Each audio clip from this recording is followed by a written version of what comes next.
Welcome to the program. Let's begin from Parliament, where the minority in the House is demanding the immediate removal of Attorney General Dominic Ayine, accusing him of supervising an unlawful disbursement of 350 million cedis for flood relief. The government says the money was to be sourced from the contingency fund to support relief and mitigation efforts following the floods. However, the minority is questioning the source of the funds, arguing that a court order currently restrains the government from making any withdrawals from the contingency fund. Deputy Minority Leader Patricia Piaget alleges that a memo from the Attorney General acknowledged the existence of the restraining order but urged the Bank of Ghana to proceed with the release of the funds. Let's listen to her. In this letter, headed Release of Funds from the Contingency Fund for the Emergency Flood Response Program, the Attorney General writes to the Governor of the Central Bank, and we quote his exact words: "I'm aware that the Contingency Fund is presently the subject of a garnishee proceeding." Ladies and gentlemen, the Attorney General of the Republic confirms in writing that the Contingency Fund, a fund established by the Constitution of Ghana, is under garnishee proceedings before a court of this land. A judgment creditor has moved against the very fund from which Parliament approved 350 million Ghana cedis for flood victims. Until this moment, neither the government nor the Attorney General had breathed a word of this to Parliament or to the people of Ghana. And what does the Attorney General do? Confronted with a court process against the Constitutional Fund, does he go before the court? Does he apply to vary or discharge the attachments? Does he plead a national emergency before a judge, as the law provides and as any diligent counsel would? No. He continues, and again we quote, "Notwithstanding those proceedings, it is my considered opinion the exceptional circumstances surrounding this national emergency and the overriding public interest in safeguarding lives and property warrant the immediate release of the approved funds." Unquote.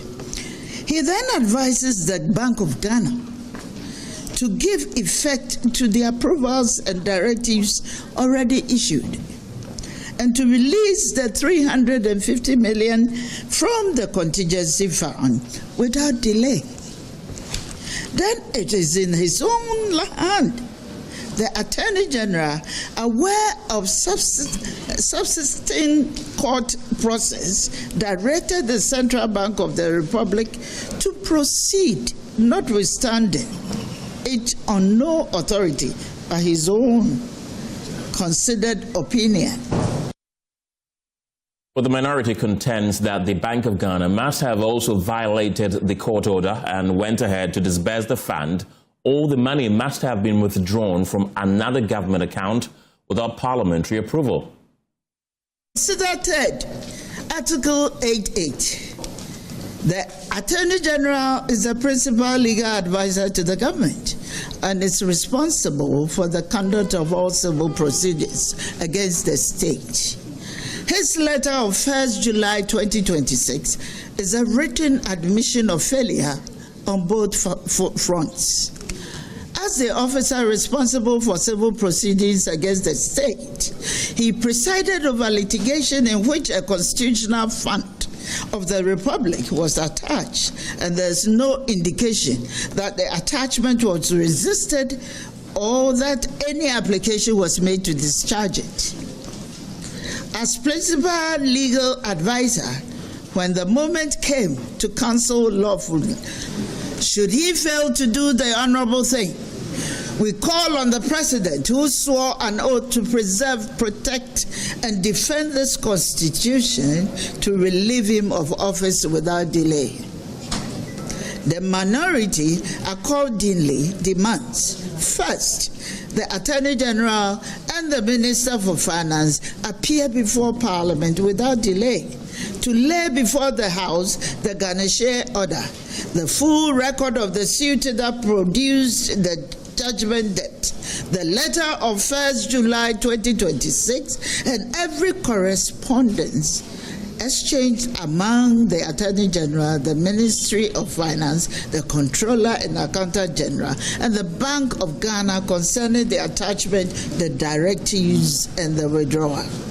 Second, that the Governor of Bank of Ghana state publicly whether the bank declined to give effect to the Attorney General's directive, from which account the 350 million cedis was in fact released and on whose instruction. Third, the Auditor General immediately conduct a special audit of the flood response disbursement from source to destination and report to Parliament. Fourth, the Attorney General resign or be removed from office. The minority further serves notice.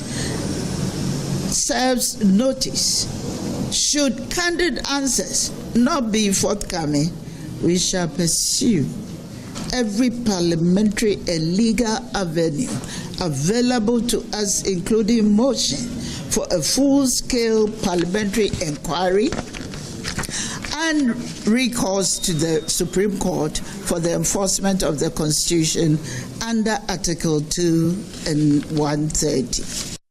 The Ministry of Finance subsequently announced that the 350 million cedis had been released, while the court process remained unresolved. The unavoidable question, therefore, is how did the money move? One conclusion is difficult to escape. If the contingency fund remained under attachment and could not lawfully be assessed, then the emergency disbursement could only have proceeded through another public account. In other words, when the approved source became unavailable, an alternative source appears to have been used.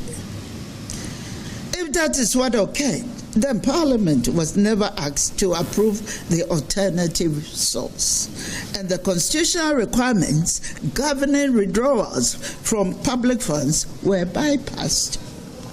Yet the Ministry of Finance official statement announced without qualification that the money had been released from the contingency fund.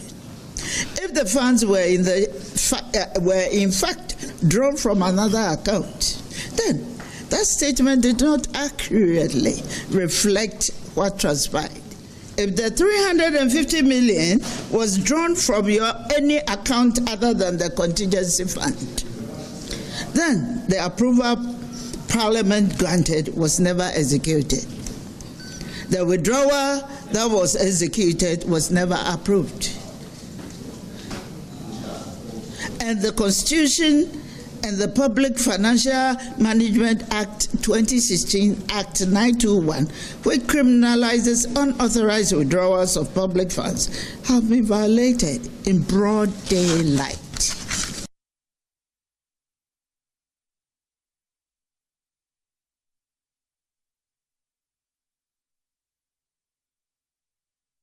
Well, that's Patricia Appiagyei. She is the Deputy Minority Leader there. Let's still stay in Parliament because there's a fresh tussle emerging in the aftermath of the recent floods, with the minority questioning the source of government's 350 million Ghana cedis relief package. Government has already indicated that the funds are intended for relief efforts and to mitigate the impact of the flood. However, the minority is insisting there's a court order restraining the government from making withdrawals from the contingency fund and is demanding clarity on where the money is coming from. Let's speak to our resident correspondent, James Avajay, who is joining us from Parliament right now. James, tell us more about these fresh concerns from the minority.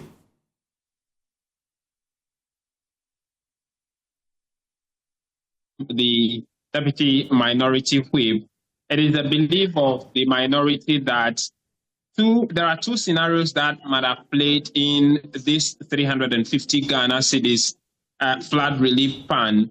It is either the blatantly or willfully order that puts order on the contingency fund, preventing government from doing any withdrawal from that fund, or ahead to withdraw 50 million Ghana cedis from another government account, which did not come to Parliament for approval. You recall that this was duly approved by Parliament for government to go ahead to do with this withdrawal. And so if they did not do the withdrawal from that, they should have come back to Parliament for another approval before they go ahead to do this withdrawal. Now, from the letter or the what they legally call the garnish order from the court that restrains any money to be withdrawn from this, the minority is demanding full disclosure on this particular court order. The question they are raising is for government to disclose which entity went to court to place the order on that particular account and the details of that case. Which entity do we owe as a country that they will go to court to place an order on a government account? They want some answer to that. They are also demanding why the government decided to keep this matter as a matter of secrecy. They did not disclose to the people of Ghana that someone had placed an order restraining them from accessing a particular government account until this flood occurred and there's an order for some money to be taken from this account before we saw these details about. Those are the demands they are making from government. What the minority intend failed to do is to tell us which entity in particular is involved in this or disclose the full details of this particular case that placed this order on the account. And so that's the demand they are placing before government. And we are looking forward to some response from the majority side as well, including the Attorney General's office on why they allegedly, willfully violate this court order or gone ahead to do another withdrawal from another from another account without parliamentary approval. Okay. James, aside from that issue, what else is happening in the House today? Well, the health minister is currently before the House answering constituency-based questions on the state of health facilities in various constituencies, as well as issues relating to the National Health Insurance Scheme. And of course, the Agenda 111 project, which are located in some constituencies, which the MPs believe have been completed but are still yet to be operationalized. He is giving answers to that currently as we speak on the floor of Parliament. He was expected to appear before the Assurance Committee, which began sitting yesterday with the Interior Minister. But that meeting, as of 12 midday, when we all left the committee room to come to cover this particular press conference, explanation to the meeting didn't begin. Two MPs came to sit, the MP for Southton, Maxwell Lukuta, as well as the MP for one of the Takrady constituencies or the Western Region constituencies, also came to sit waiting for other members, the leadership of the committee to come, but that didn't happen. So he proceeded to the floor of Parliament. So that Assurance Committee meeting, we are yet to know whether it will still happen today or it will continue tomorrow. So that's what we are experiencing now on the floor of the House, Ken. James Aveji reports to us from Parliament. Thank you very much, James.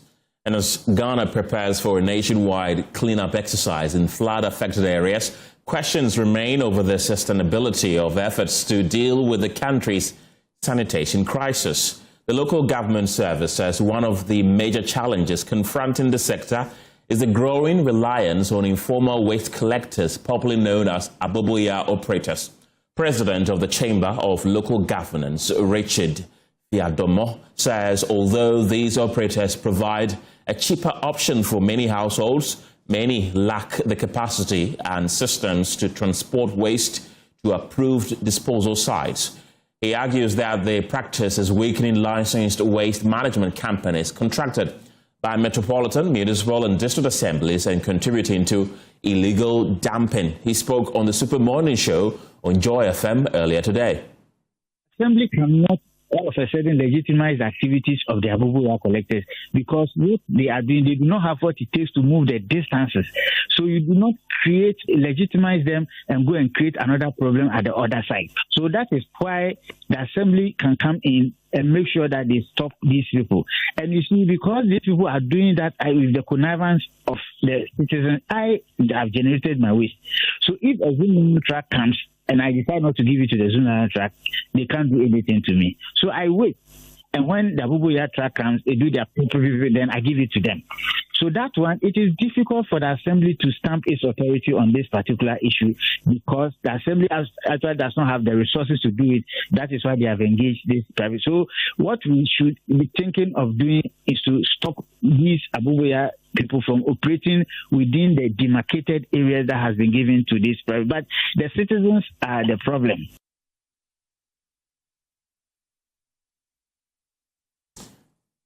And my colleague Ramat Bashiru has been engaging operators of Bola taxis and tricycles who say they are prepared to support the National Sanitation Day exercise, but the group says they have not been formally engaged by government or the metropolitan, municipal and district assemblies and want authorities to recognize their role in waste collection and transportation. The coming sanitation day, we are there. The previous one that they are doing, the assembly always engage us. So when they engage, they tell us the number of people that they needed. So we send them there to go and help them with sanitation. It's like AME, Waste Management Department, Ganesh. They used to engage us the rest of the time. They'll tell us they need transport 200. And when we go, they'll give us fuel and TNT for the day. But as of now that they are now sanitation day, we are waiting. Any assembly that can engage us, we are ready. Any organization that needed to come and support, we can support. But right now, we cannot go out ourselves. We are going to take part on the sanitation. Yeah. And we understand the Bola Taxis and Tricycles Association has raised concerns about inadequate support and engagement. Listen to them. The challenge we are facing now is that because of here it's go slow. They go slow here. It's a big challenge, because some have to sleep here before they dispose the waste. So we are urging that the government should come and support George Pong Group of Company, whereby he can get more equipment to transport the waste faster. Currently, we have about 12 trailers here. When all the 12 trailers left to the dump site, it means that we have to hold on operation till they come back. But when there's more trucks, when those are full, they are going to the landfill. Others will take over so that we will not break down. But because we can break down 4 hours, 5 hours before they come back, it's also causing a queue here. And my colleagues have also been speaking to officials of Zoom Lion about their preparedness. Made that pronouncement. You know, President, he is our father.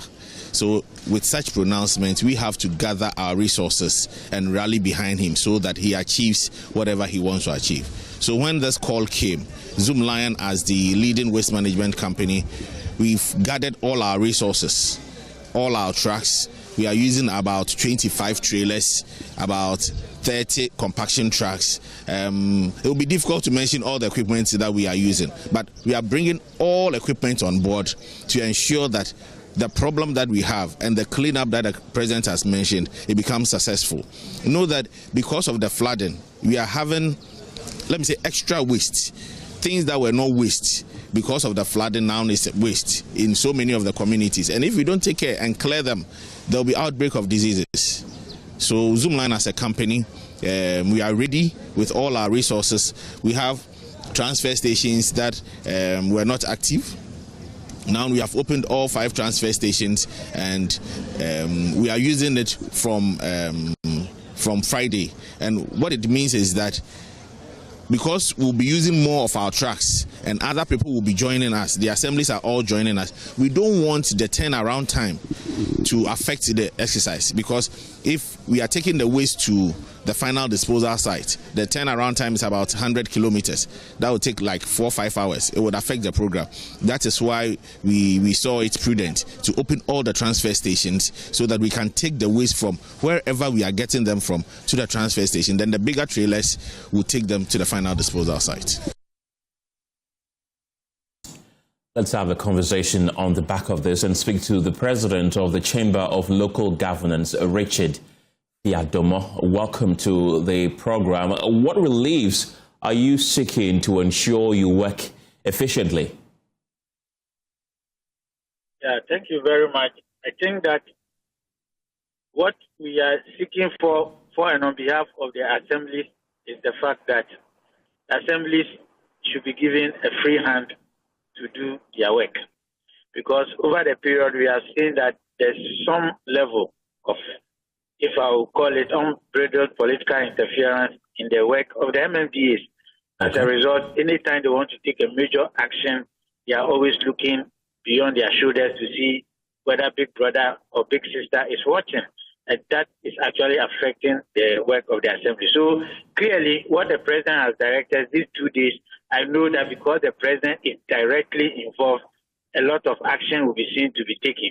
But beyond these 2 days, the assemblies should be allowed to perform their basic municipal services. And anytime they see that something is going wrong in any part of the MMDA and they want to crack the whip, the assembly should be allowed a free hand. That has been a major problem that assemblies are facing currently. You talk about political interference. How so? Impossible. Yeah, thank you very much. If you have observed that anytime any demolition exercise has to be done in Greater Accra, if the regional minister is not involved, no assembly is able to gather the courage to do it. So anytime you see the regional minister trying to front it, you and I know that the job of the RSTCs are supposed to supervise, they are supposed to coordinate, and then they are also supposed to make sure that activities of the MMDAs are properly coordinated. But you see them getting involved in development control. When it comes to development control, it is the sole responsibility of the MMDAs. But you can see that, especially in Greater Accra, it cannot happen if the regional minister is not directly involved. And it is so because the assemblies on their own cannot have the political balls to undertake any development control with respect to demolition and sometimes some of the issues that comes up. So it is obvious that for the political not be seen leading demolition exercises, which is a development control issue, but for it to be performed by the assembly. You've also raised concerns about the contract situation with Zoom Lion. Tell us a bit about it.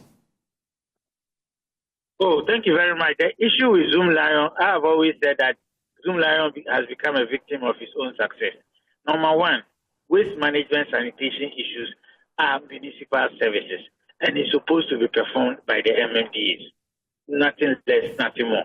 But over the period, the law also allows the MMDAs to go into a franchise agreement with any private waste management company.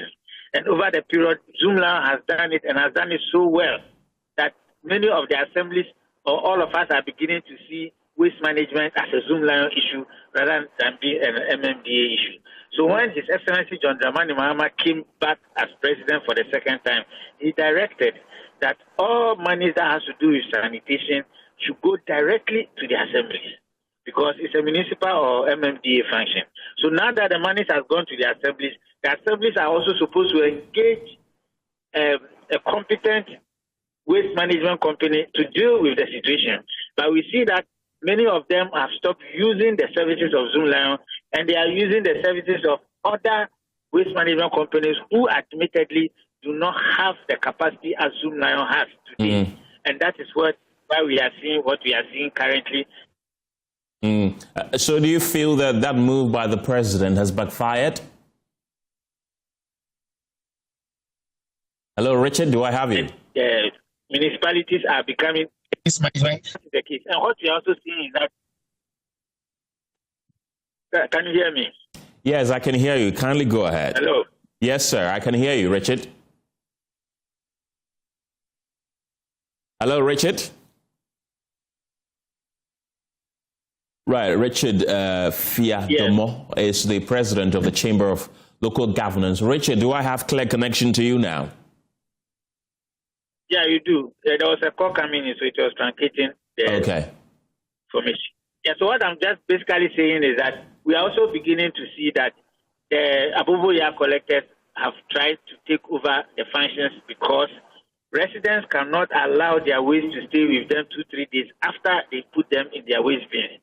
So once some of the waste management companies that have been engaged by the assemblies are not being competent on the job, the residents cannot wait. So they are also beginning to use the services of Abubuya tricycles. Unfortunately, some of these Abubuya tricycles do not have what it takes to travel the very long distances, either to landfill site or go to Achimota or any of the transfer stations. So they end up dumping some of those waste in the dead of the night at places that they are not supposed to dump. And that is also coming back to hit us, especially so when the rain came and the flood had to carry all those waste back into the drains became choked, and the effect has to be the flooding, excessive flooding that we saw. So clearly, I think that the Zoom Lion issue should be looked at very well. The assemblies should not exercise some discretion when they know some of the waste management companies that we have today do not have the kind of capacity that Zoom Lion has. I'm not too sure the government has asked that Zoom Lion should not be allowed to perform the service in any of the MMDAs. What the government has simply done is that they have transferred the money that they used to pay to Zoom Lion at the central source to the DACF now to the MMDAs to engage Zoom Lion if they want to pay Zoom Lion at the MMDA level or any other waste management collection company they may engage. But we are seeing that some of them are not competent at the job, so it is making the absence of Zoom Lion becoming very pronounced now. So who is to blame? The MMDAs or the waste collectors? Who is to blame really for this issue? No, if the MMDAs for me should be blamed because they are procuring the services of a waste collection company.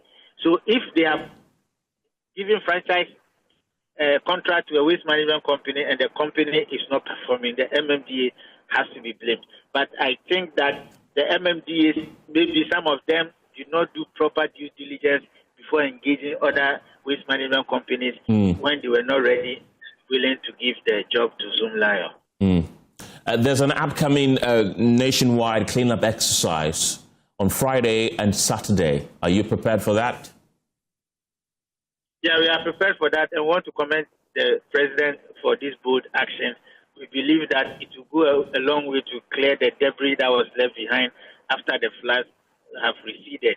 So it is a necessary exercise, and we urge everybody who is interested to also participate so that we can clear our municipalities. But beyond that, we should allow the MMDAs the free hand for them to do what they have to do so that we don't see some of these situations escalating going forward. There are also concerns about there not being enough dumping sites where these wastes that are collected will be dumped. Is that a concern that you have also heard? Yeah, it's a serious concern. And you see, we live in a country where development goes ahead of planning. People are selling lands. We have had some chiefs selling lands, and they don't go to the assembly to even give them a layout or a map up of the areas to have drains and other things before they sell the land.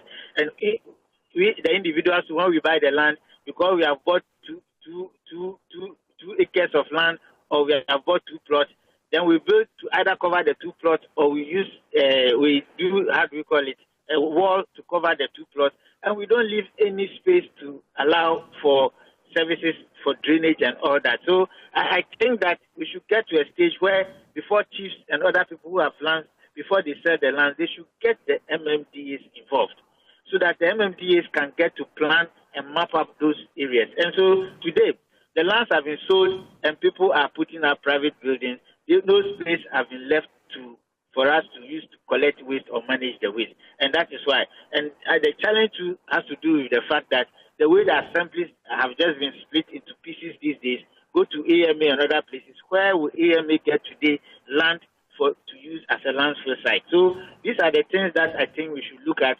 And central government must come in to ensure that, yes, the land is yours, you have the liberty to sell it. But before you sell the land to anybody or a group of people, you should get the MMDAs, who are the development and planning authorities, to be involved so that the MMDAs can find a way of laying out where gutters and other drainage facilities will pass, then even if they are not ready to do it now, those spaces will be left. So as and when the assembly is ready, then they can put on those infrastructure or superstructures in place. So I think that is a major problem. Yes, we don't have land, especially in Accra, to use for land waste management or collection. And that has been a challenge. That is why the Abubuya tricycles do not have the capacity in terms to go long distances, and that is why some of them are also misbehaving along the line. So this one, central government needs to come in so that we can see how best we can get lands allocated for waste management in Accra especially. I must put on record that we've contacted government for comment on this, but have largely been unsuccessful. But Richard Fiadomo, thank you very much for your time this afternoon. He's the president of the Chamber of Local Governance. Away from sanitation, the Ghana AIDS Commission has raised concerns that disqualifying job applicants because of their HIV status could constitute a breach of the Ghana AIDS Commission Act 2016, Act 938. Speaking on Joy FM's Midday News on Wednesday, the Director of Policy, Planning, Monitoring and Evaluation at the Ghana AIDS Commission, John Iliasu Mahama, stressed that a person's HIV status should not be used to deny them employment except in very limited circumstances. According to him, Section 32 of Act 398 explicitly protects persons living with HIV from discrimination in employment. In a statement issued earlier today, the Commission reiterated that mandatory HIV testing as a condition for employment and the denial of employment opportunities based on an individual's HIV status are unlawful and discriminatory.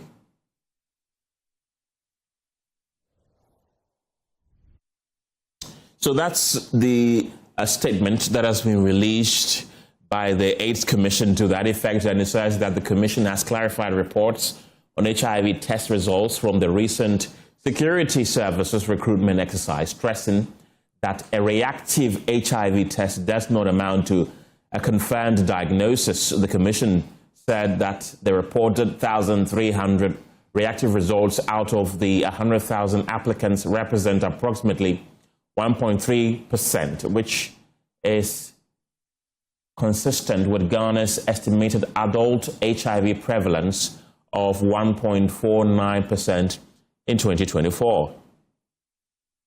It goes on to say that the Commission has explained that under national HIV testing guidelines, an initial reactive result must undergo confirmatory testing using the approved 3-test algorithm before a person's HIV status is confirmed.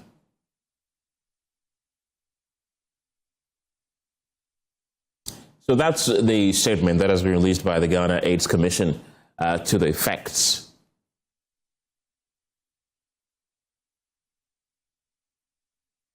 Let's get talking and speak to Phineas Kisiedu Aye. He speaks for persons living with HIV.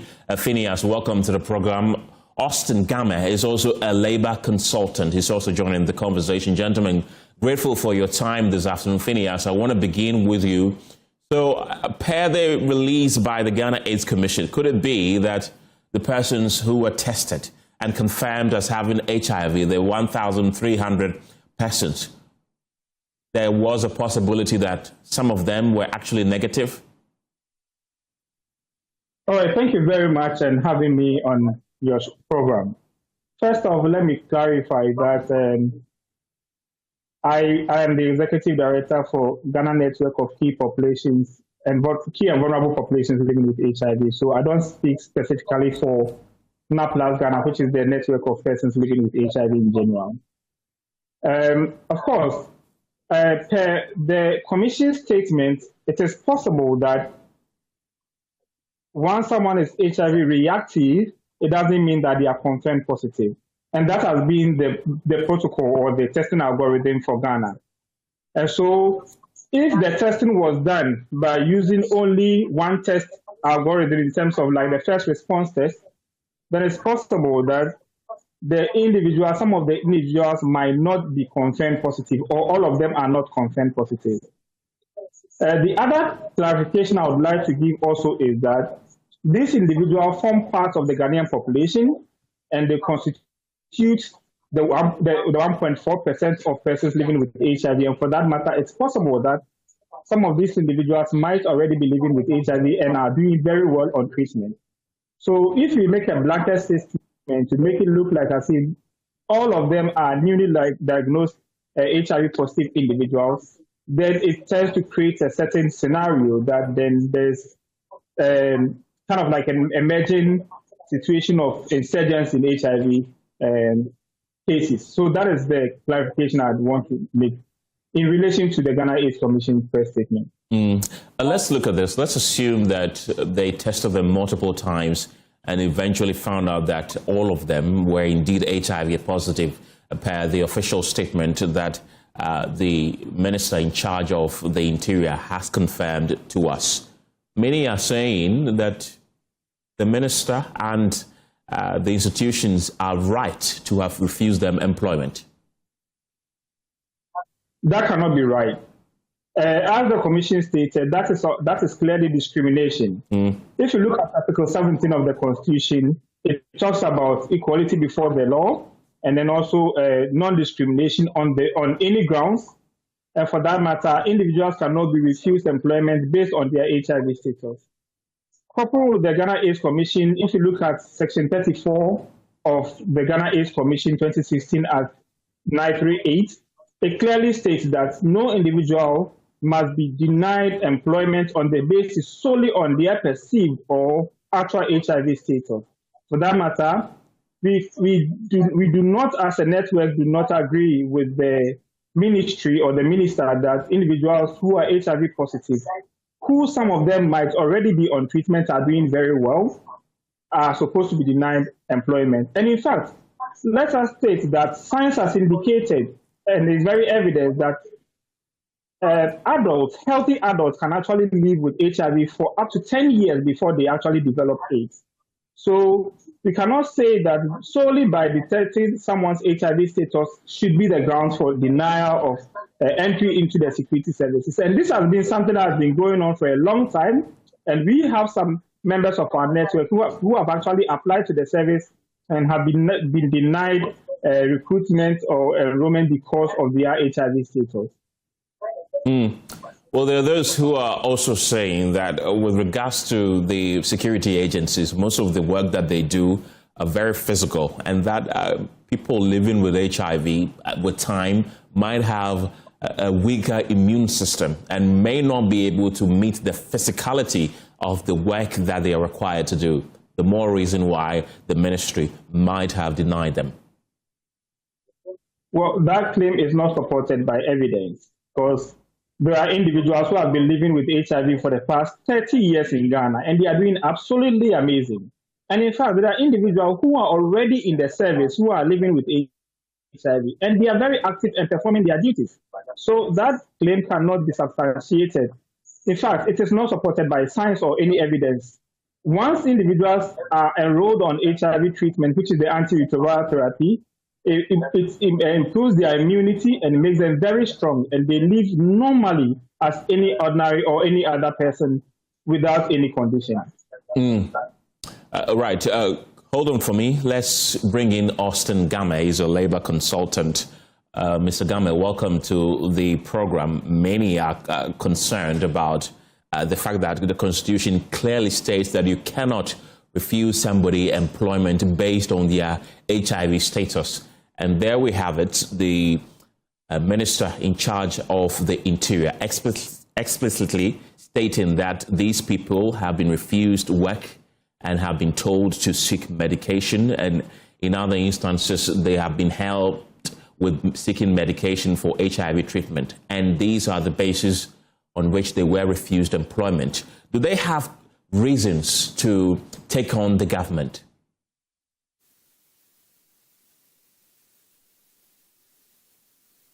Mr. Game, do I have you?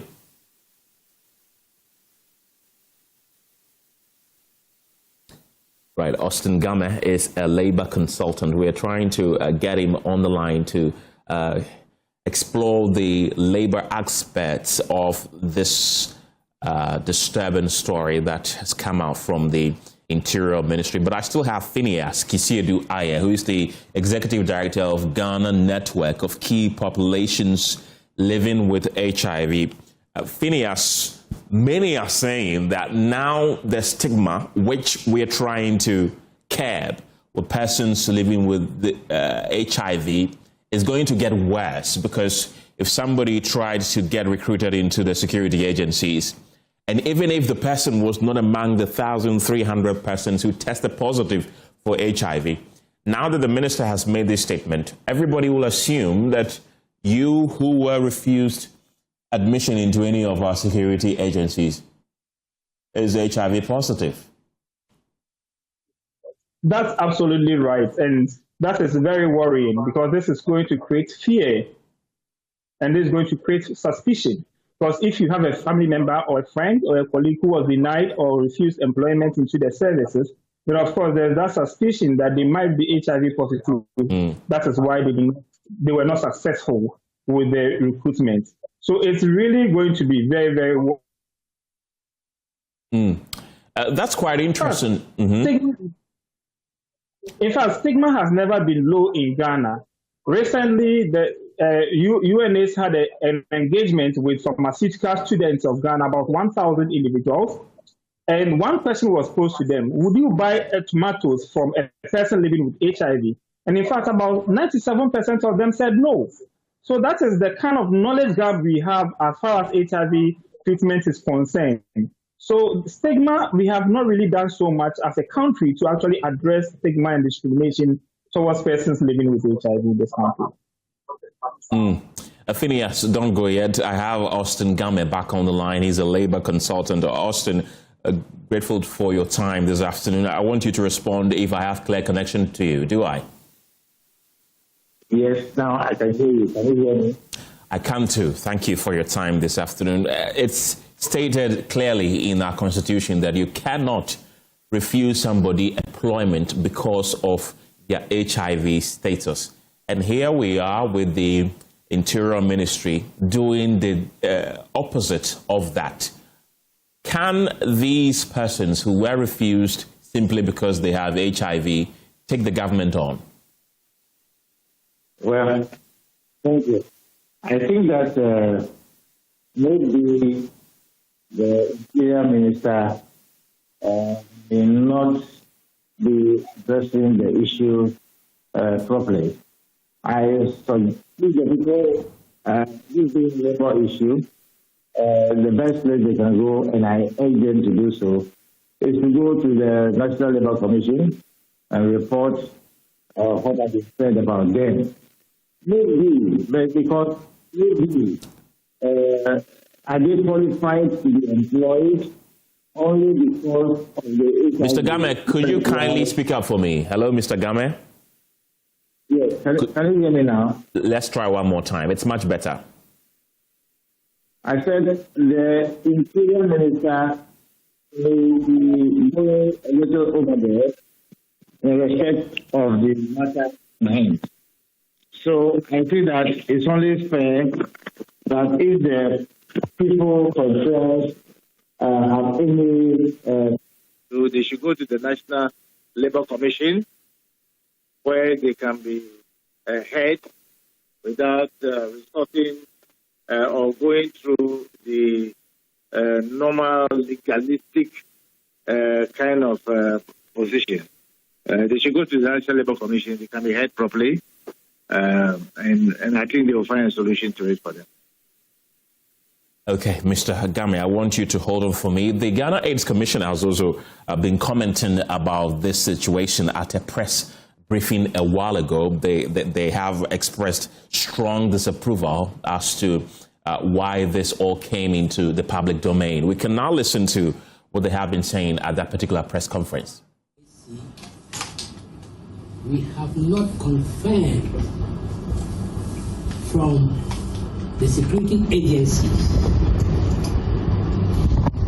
that their refusal to employ these people was based solely on their HIV status alone. The initial information we have is that, and from the general public from what was released, is that series of tests were conducted on these recruits, over 100,000, and it was identified that 1,300 were found to be HIV positive. In our world, in our scientific world of HIV, normally the test that is done is the screening test, the first response test. And the protocols, both in the nation and other parts of the continent, requires that you do confirmatory tests of your initial screening test that is done.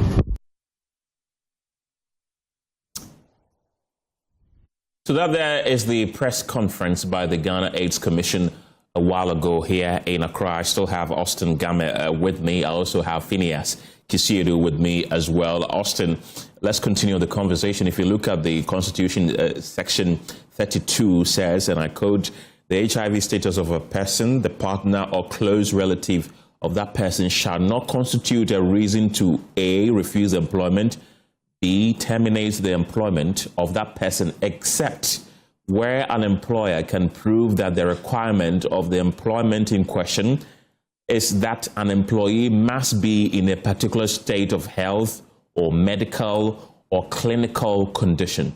That point, many have pointed out, could be the reason and basis of which the ministry and those agencies stood on to disqualify those persons, because many have argued that these security works are physical. They are physical works which you have to be in a good state of health, medical or clinical condition, which is stated clearly in this aspect of the Constitution. So perhaps, is that not justified, the ministry can say?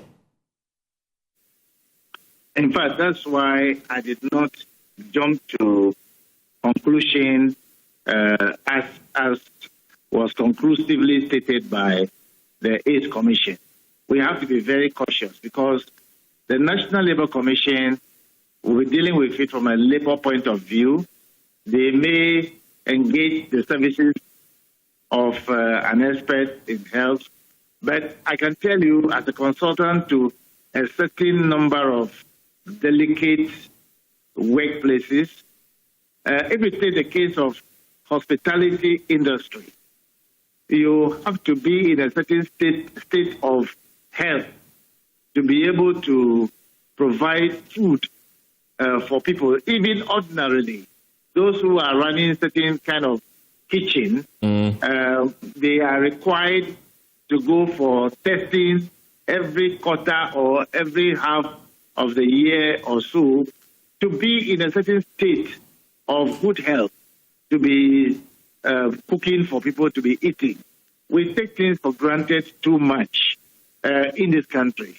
So it is not an issue to be run into endless debate.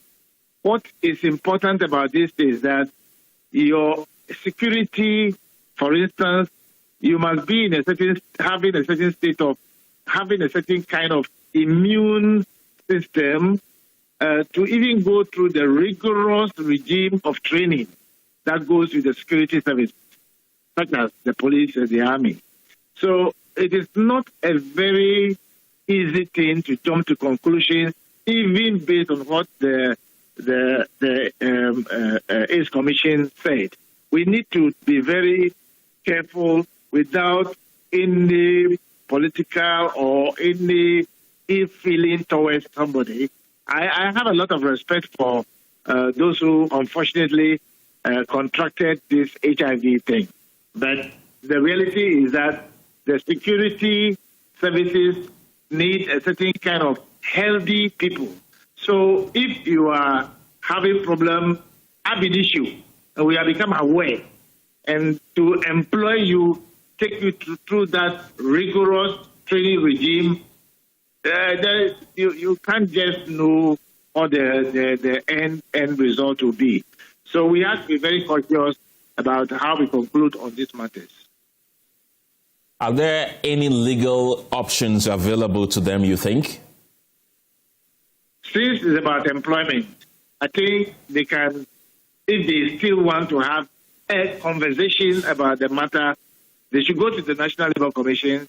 They will work in concert with the AIDS Commission, with the health, maybe Ghana Health Service, and together they will sit and iron out some of the challenges that they might face as people going to work in the security service. Like I said, the training, the rigorous training regime alone is a problem. But is there a way out for people in that kind of situation where their immune system ought to be at least very healthy? To me, even as a layman, between 80 to 100%. If you are not in that situation and you are going to be confronted with this debilitating kind of problem, I think we need to be very cautious about it. They should go to the National Labour Commission. But Mr. Game, science has proven that you can be HIV positive and be very healthy for a number of years. You can be as equally as healthy as someone who doesn't have HIV, so long as you take your prescription. Well, even we have shortage of drugs already. So you cannot be too sure about availability of drugs all the time for them. And we cannot say that people of that should be discriminated against too. That is the reason why I said we should have a holistic conversation about the issue so that we mindful about that, take them into consideration, take the whole security service where they will be into consideration, take the state into consideration, because the state obviously will be paying for their existence, their health, and related matters. So which conclusion cannot be drawn that just because the law says this, a law is to be applied, and the applicability may differ from disease to disease, from person to person, and so forth and so on.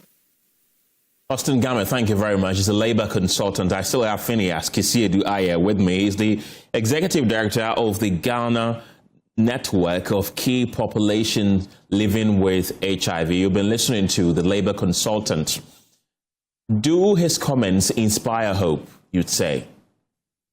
Unfortunately not. And I'm very concerned about his language, especially referring to HIV as a thing, that somebody has his HIV thing. And also the fact that using shortage of medication or drug as a grounds to indicate that people must not have access to employment as a labor expert. The challenge in this country is that we all need to update our knowledge on the current happenings of HIV situation across the world. Because there has been a lot of improvement, there has been a lot of advancement when it comes to HIV services. In fact, as you rightly mentioned, that individuals living with HIV are as healthy as any other person who is not living with HIV. And for that matter, if the security services want to go a step further to check people's immunity level to ensure that they are fit enough to be able to enroll or to be recruited into the services, then I think that is something that could be recommended. Otherwise, every individual, as long as they are Ghanaian citizens, they must have access to employment. And in fact, let me say that he cited as the hospitality industry. In fact, the hospitality industries are mostly concerned about communicable diseases. HIV is not a communicable disease. And nobody would, let's say, for instance, you work in a restaurant, nobody will cut their blood and pour it into food to serve somebody. And even that, whoever eats food with HIV blood will not get an infection because HIV does not live outside of the human body. And in fact, once the virus is exposed to heat, it dies automatically.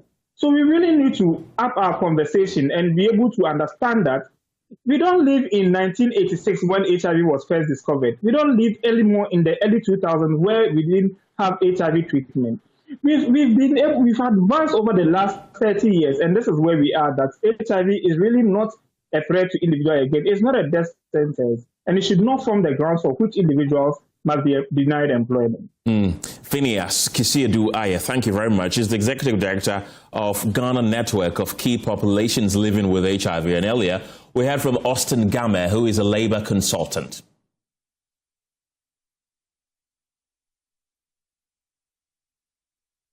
Away from HIV, the Cybersecurity Authority is warning Ghanaians to be on high alert following a surge in fraudulent online investment schemes, which have cost victims more than 3.4 million cedis in the first half of this year alone. In a public advisory issued on Monday, the authority revealed that it recorded more than 300 cases of online investment fraud between January and June, with victims losing a combined 3,429,447 Ghana cedis. According to the authority, fraudsters are increasingly exploiting social media platforms to advertise fake investment opportunities and lure victims into making payments through mobile money platforms. Here are details of the advisory. And as I mentioned earlier, the cases between January and June this year is over 300. Exactly 352 cases have been recorded in the first half of 2026. And the financial loss in online fraud investment schemes in the first half of this year alone is 3.4 million Ghana cedis. So this is how the fraudsters operate. So first, they pretend to be legitimate companies. They advertise fake investment opportunities on social media. Then they convince people to send money with promises of high returns. And then there's frequent rebranding to evade detection. They avoid platforms promising unusual high returns. So that's how you have to stay alert. The caution to you from the Cyber Authority is for you to avoid platforms that promise unusual high returns. Some will say that invest 100 cedis, you're going to get 500 cedis in 2 days. Please be cautious of that. Also, you have to ignore unsolicited investment messages and WhatsApp groups. Be on high alert for that as well. Verify investment opportunities through regulators. You have to be sure that what you are entering into is legitimate. You can also report suspected scams to the Cyber Authority. So these are the things that you have to be on the lookout for. If you witness any of these things, be sure that you are on your way to being scammed. So let's explore this and have a conversation on the back of this. And joining me in the studio for more is the Acting Director of Communications, International Cooperation and Strategic Partnership at the Cybersecurity Authority, Benjamin Avonyoche. Mr. Avonyoche, welcome to the program. I hope I got your name right. Yes. And thanks for having me. These days, you scroll onto Facebook, WhatsApp, YouTube, you see advertisements of this nature. Many are saying that why is the Cybersecurity Authority not able to prevent these adverts from getting onto social media in the first place? Good afternoon once again, and thanks for having me, and also to offer us a platform to have this discussion. The platforms are not owned by the Cybersecurity Authority. Facebook, for example, belongs to an individual who does not live in this country, or a business that does not live in this country. It's just a platform a social platform where people gather to interact. Really. What we do is to try to establish relationship with the platform owners and to try to work a way out when these things come up. Okay. We work with them to do takedowns. But Facebook also has its own standards, its community standard as to what to allow onto their platform or not. And at the point of registration of individuals onto platforms or businesses onto platform, the Facebook does not consult Cybersecurity Authority before allowing that. When we get a report, or based on our own internal surveillance, we are able to pick up some of these platforms that we suspect could be, used for some of these scams by threat actors, what we do is to reach out to the platform owners, Facebook West Africa, and the other platform owners like TikTok and the rest, to try to quickly take them down. Sometimes before you get to a notice of this platform, some citizens of our country have already fallen victim. And every other day you receive a report of a certain platform that is offering some investment with unusual returns that people psychologically fall for because of the kind of return that are promised. And the moment these reports comes to our attention, we quickly put in a request for takedown that you need to justify to the platform owners like Meta and the rest, because they are also drawing the line between state institutions like Cybersecurity Authority and freedom of people to operate on their platform, and to make sure that Cybersecurity Authority is not encroaching on or if you like, making certain requests that also affects the right to have access to their platform. So sometimes you even make the request, but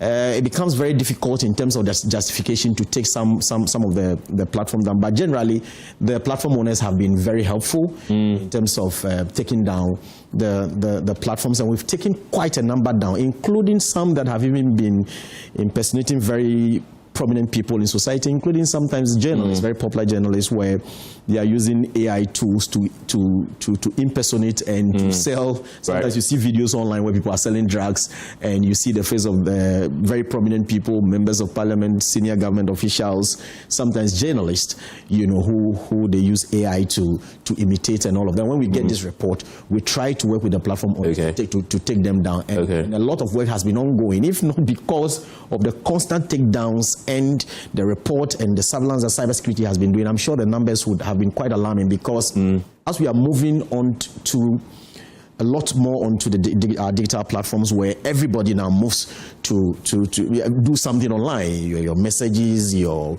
businesses, even what we are doing is currently online. That is how there's a risk that is associating with the digital platforms. That is a reason why I think that the Cybersecurity Authority is working closely with the platform owners to deal with some of these issues. Can you help us with some figures? You say that you've taken down a number of these accounts in collaboration with Meta and other institutions. How many so far in the first half of this year?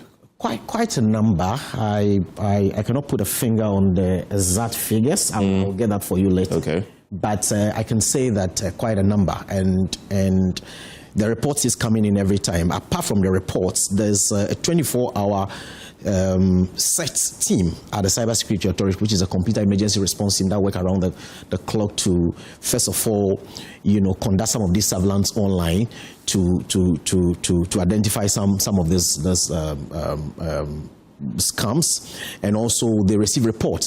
So if you call Cybersecurity Authority on the 292 number, it goes directly to the computer emergency response team to be able to take action on them. I can tell you that the numbers are quite huge in terms of some of these things, because sometimes you take down a platform, the next morning you see about 10 or 20 of similar things come. Right? So consistently, we are working to even develop a process of tracing the similarity in some of these platforms and the kind of tools that are being used to generate the handles on social media and all that. So I'll fetch you the exact numbers, because as at the time I was leaving office today, I know that there are reports still coming in and all that, and it's been very, very constant. But just as we a lot of things are now happening online. Criminal-minded people are also moving online and developing all kinds of schemes to target unsuspecting people. Which type of fraudulent activities are the most common? The most common that comes in are the mobile money fraud, really. And the challenge is that if you report in time, we take action, because we have a unit at the Cybersecurity Authority that actually also works with the telcos. Every other day, when the reports come, we quickly trigger our relationship with them to reverse some of those amounts. As of yesterday, I am aware that one of the calls came in and somebody had transferred, I think, about 1,500 cedis mistakenly, and then he reported the issue in time. So we quickly try to trigger the reversal of that amount, and MTN will hold it for a period before they eventually release it to you, and it is confirmed that the money, there was a message from the telcos to the individual that the money has been stopped from being withdrawn. So we get reports of that, but because a lot more people now, put money on their phone and all of that kind of thing, and they are on platforms, WhatsApp platforms, of group pages where criminal actors are having access to. If a criminal actor have access to one individual number, then you will be there, and then they'll call you that you are in this group, and we are trying to reset the group. We are trying to make sure that we set up a new membership and all of that. So we'll send you a PIN, kindly enter it into your WhatsApp, and then the PIN pops up. What we advise is that when those calls come, do not even entertain the call in the first place. And when you get a PIN of that nature, do not enter those pins into your WhatsApp. What you do is to leave the groups and try to see who else is being affected and shut down those platforms and reorganize it, because you are not too sure who else has been called or who else the phone number or systems have been assessed. So mobile money calls have been coming in quite a lot. I think that at the authority level we're doing our best, but then this issue is beyond just the authority. We need to work particularly with the media to intensify awareness, because in this cybersecurity issues, the most important and the primary response should be about awareness creation and capacity building. People should be aware what they must not do, even before they do it, and there's a need for the cybersecurity authority to take certain action. That is why the Safer Digital Ghana campaign that has been ongoing from last year, we're still working on that to try to engage a lot more communities and interest groups in creating awareness. Just this year, we had one of the very massive capacity building awareness creation event for secondary school students in Central Region that the cybersecurity organized to try to create awareness. The current Director General, Selassie Divine Agbeti, has also been trying to see how he can engage with our education ministry to see how we can begin to include cybersecurity knowledge right from the primary level in our curriculum, so that people are aware that because of the age we are in and where we are moving to, there's a need to have certain basic knowledge, and certain cyber hygiene ought to be practiced, and for which reason the Director General is currently engaging with the Ministry of Education to see how best we can have that right from the word go, so that you do not have to necessarily be organizing training for everybody, but people can be aware when they get to the university. Just like if you go into school first year, they try to teach you logical and critical thinking and all of these things in the university as a basic requirement in entering into the university. I think that cybersecurity, the age we are in, cybersecurity must be made to be part of our academic curriculum right from primary all the way to the university, and that will be one of the most effective way of creating awareness among our citizens. We'll come back to the mobile money bit, because that is quite rampant and it's quite worrying, but I want us to talk about one aspect of the cyber fraud that a lot of people do not usually talk about: the online hookup. Have you heard of online hookup? Where people, advertise online that, okay, we are offering sexual services, especially ladies offer sexual services with monies and then charges that you have to pay. People fall victim most of the time. They pay monies, they don't get the services that they want. Or sometimes even they are sent some links, you click on it, it sends you somewhere, and then you end up losing monies in your accounts and so on. Is that something that the Cybersecurity Authority has become aware of? And if you have, what are you doing about that as well?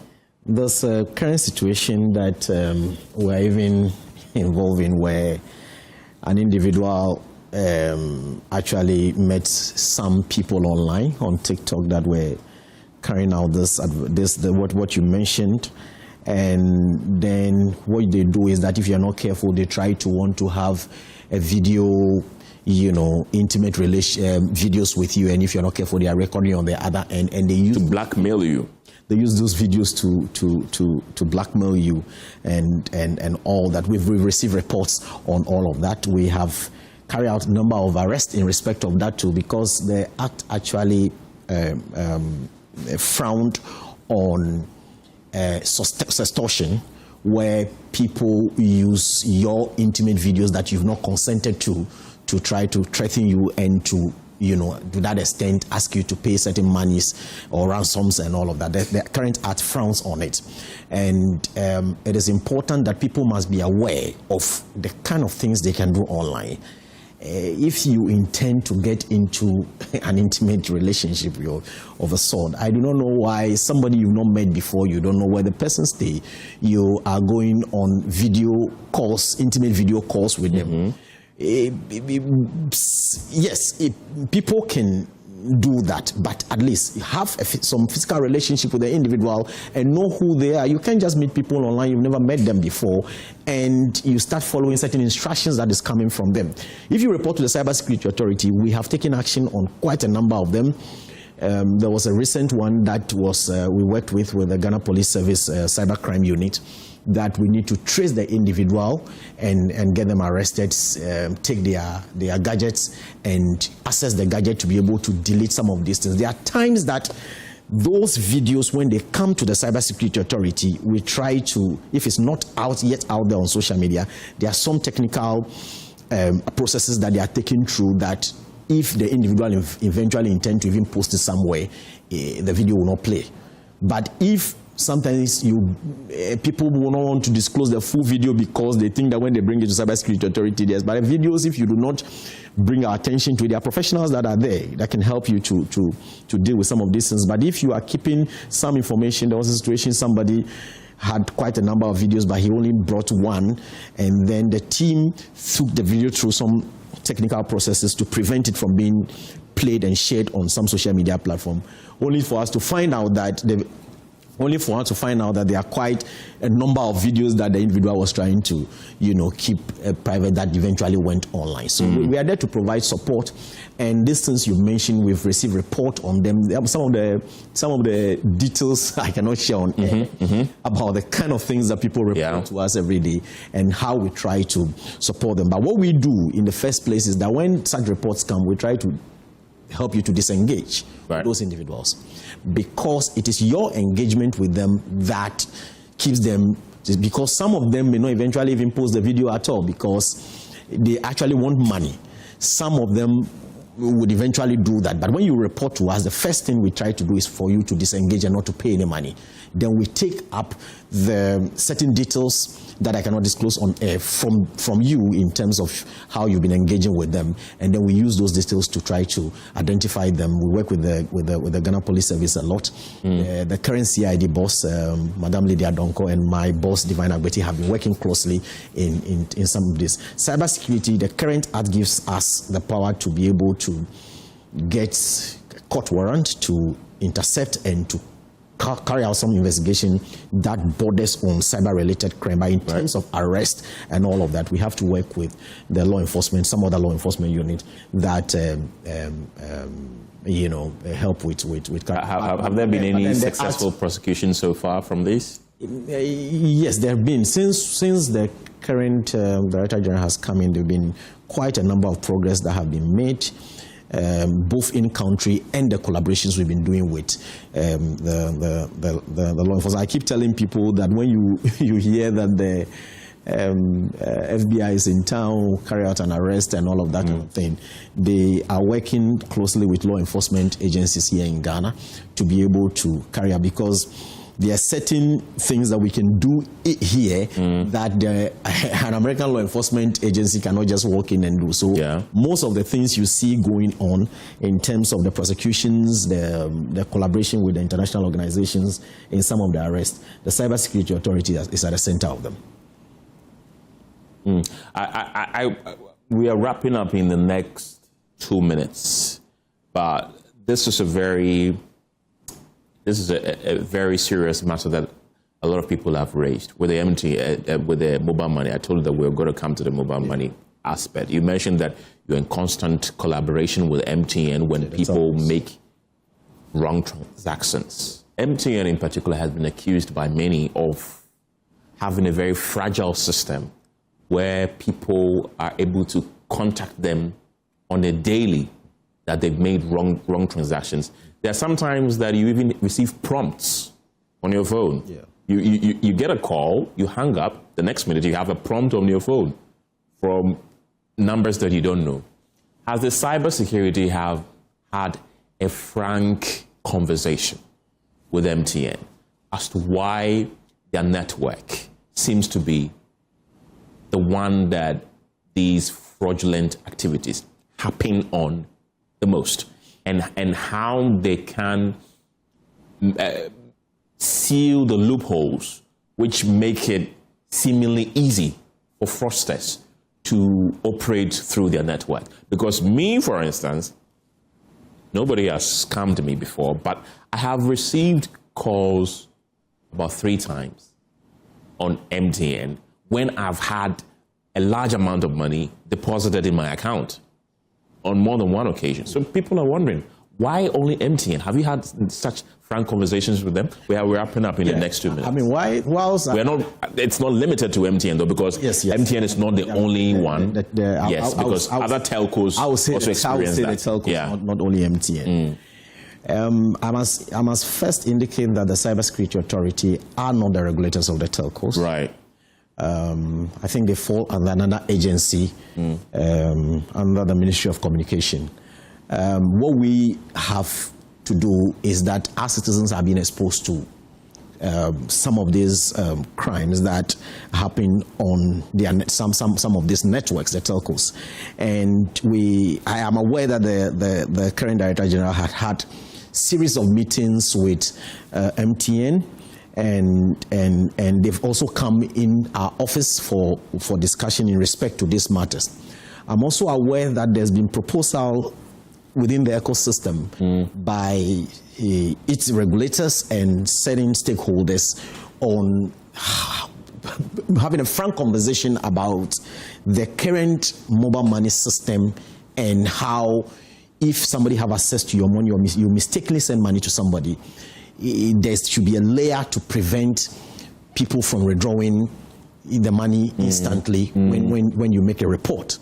And I think it is one of the reasons why this whole Ghana card re-registration thing has also come up, because if we get to a point where we are clear that the gap in the registration, because sometimes you can even get a report that an individual has a particular number has been used to defraud somebody. If you trace the number, the Ghana card that registers those numbers are not actually the individuals that own the Ghana card. So I think that gap, because if we can clearly link people's SIMs directly to those who own those cards, it will even make the work more easier for us. So I think that conversation ought to be discussed. We need to frankly have a conversation about it, but it's bigger and involve a lot of other stakeholders, and the Cybersecurity Authority does not regulate the telco system, but we have had conversation with them in respect to this and to see what role we can play to mitigate the challenge, because the reports are just one too many. And sometimes you receive reports that the Cybersecurity Authority, that is not supposed to come to Cybersecurity Authority, but they come in and we try to help to manage the situation. And that is, of course, not to say that it's only MTN that it happens on. It happens everywhere on all the networks. But the complaints are what I put to him. It happens on all the networks, and as is mentioned, they are working in collaboration with all the networks to ensure that it doesn't happen more often. Benjamin Madugu Avenyoche, thank you very much for your time this afternoon. He's the Acting Director of Communications and Strategic Partnerships at the Cybersecurity Authority. Away from that, the Minister for Roads and Highways, Kwame Gavin Agboja, has given the contractor working on the 53-kilometer Harbour Hohoi Road, Greenhouse International Development Ghana Limited a maximum of 2 months to significantly improve progress on the project or risk having the contract terminated. According to the minister, despite the project being reclassified under the government's Big Push initiative, only 13% of the work has been completed. Speaking during a monitoring tour of Big Push projects in the Volta region, he warned that the contractor must increase progress to at least 20% within 2 months of phase termination of the contract. We prioritize part of your payment under the Cocoa Road and paid you. So money is not the problem. The problem is that you are just not working hard enough on this road. You are not working hard enough. You don't have enough equipment on site. The whole 50-something stretch, we see you working only partially in Hawkeye Town. None of the explanation you've given me can account for you not working. You have 2 months to bring your program to 20% or consider the fact that you bring somebody else to complete this work. This is a very critical role in the trunk road network of our county. You've been here since 2012.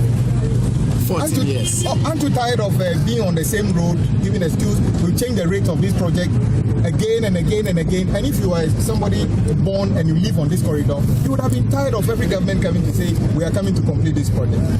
So you have 2 months to bring your program up to minimum 20%, or we would assume that for 14 years you are not capable of bringing it. It's as simple as that. Yes, and definitely create other gangs on this road. You cannot work with just one gang from Hawkeye. Yes. We are sorry about the situation and also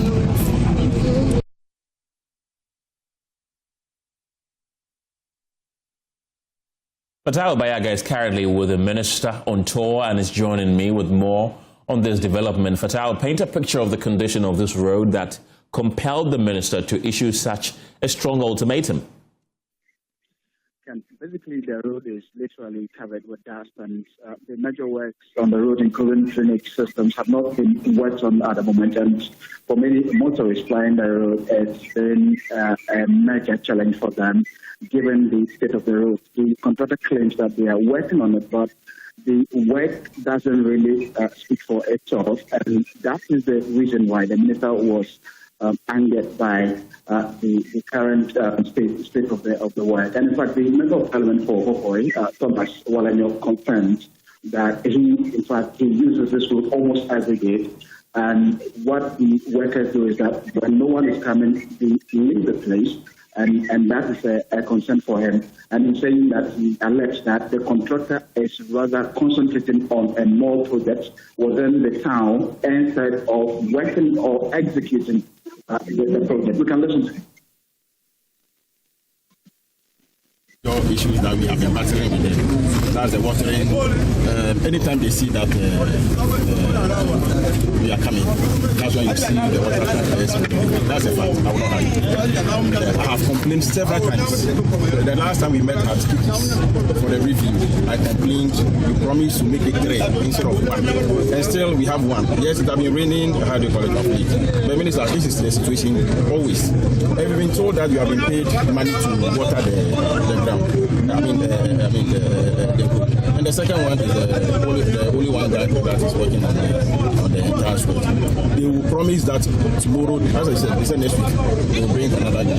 The next 2 weeks, come and see the same guy. But they are so much concentrated on the mall that they are building more than the road. That's what I see. This is my road. I use this road every day. You know my house. I use this road every day. And it has been seen story everything. So I'm happy Minister has given them time about 2 months. The work should progress more than 20%. We are all here, and I'll give direct reports to the Minister, because at the end we are the people that Matao is still with me. Residents have also been expressing their frustrations. What exactly are their concerns? Ken, basically for the residents, this particular or the state of the road is literally collapsing their businesses. Some are also falling sick because of the thick dust that has engulfed the road at the moment. And basically for them, they do not want the better to give them, so to give the contractor a line or to give them 2 more months. What they want is for the contract to be terminated at the moment, because they're saying that the contractor isn't doing the right thing. They only come to site when they see that or when they hear that government officials have come into the area. And for that reason, it's contract partner. They parked that car over there almost 3 weeks. 3 weeks, please. They didn't move that car. And so that's our main reason is they should remove them from the road top so that they give the road better person to do the road for us. You ask for me, they should sack them. Ask for me, they should sack them because they are not doing the better. Because people are talking more, people are talking plenty. We are the people who really hear what people are saying. That's for you. That's for you. I know no more yummy. Almost so from Ganso Casmato, Almonty, says all my young Almonty, Almonty, Almonty, Binia Fauna, Samobaja, there's almost one to Amoka. How's the minister and to Amokanti, Yajano, Tia Bamotomu, Pisamo, the minister and to Amoka, minister and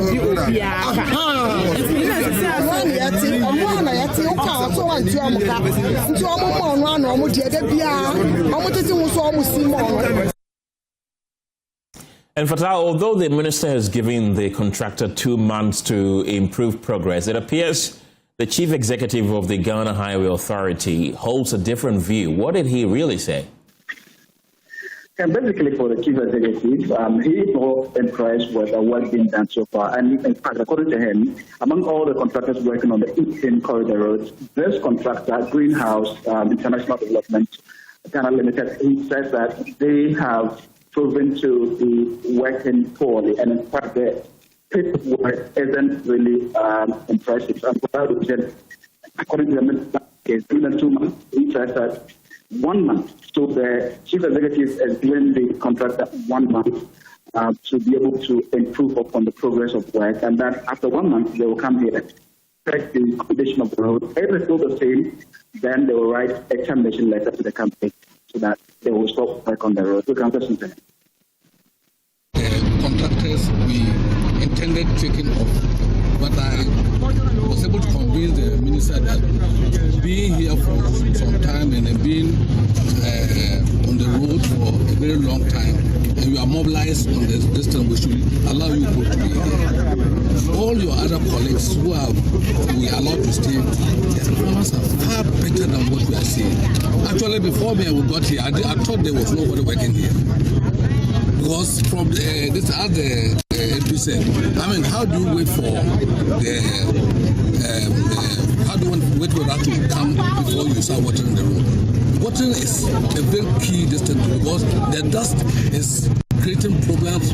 I mean, a health problem for the town, and even the road users. So this one, I even think that my minister is a bit mad about it because as we are talking, I'm really not talking about 2 months. 1 month. If we don't see any improvement, I think we will go on to right to for termination. And finally, Fatah, I'm curious to know what was the contractor's response to the minister's ultimatum. And interestingly, the contractor was literally lambasted by almost all the key officials who are part of this particular talk. She listened to all of them, and basically, once he said, in a very calm tone, was that I am sorry, and that the ministers expressed extreme, and that there was after work before even the deadline given by the minister. So basically, the contractor is saying that we will buckle down our work in the Well, thank you very much, Fatah Bayaga. He's on tour with the Roads and Highways Minister Kwame Gavins at Abuja.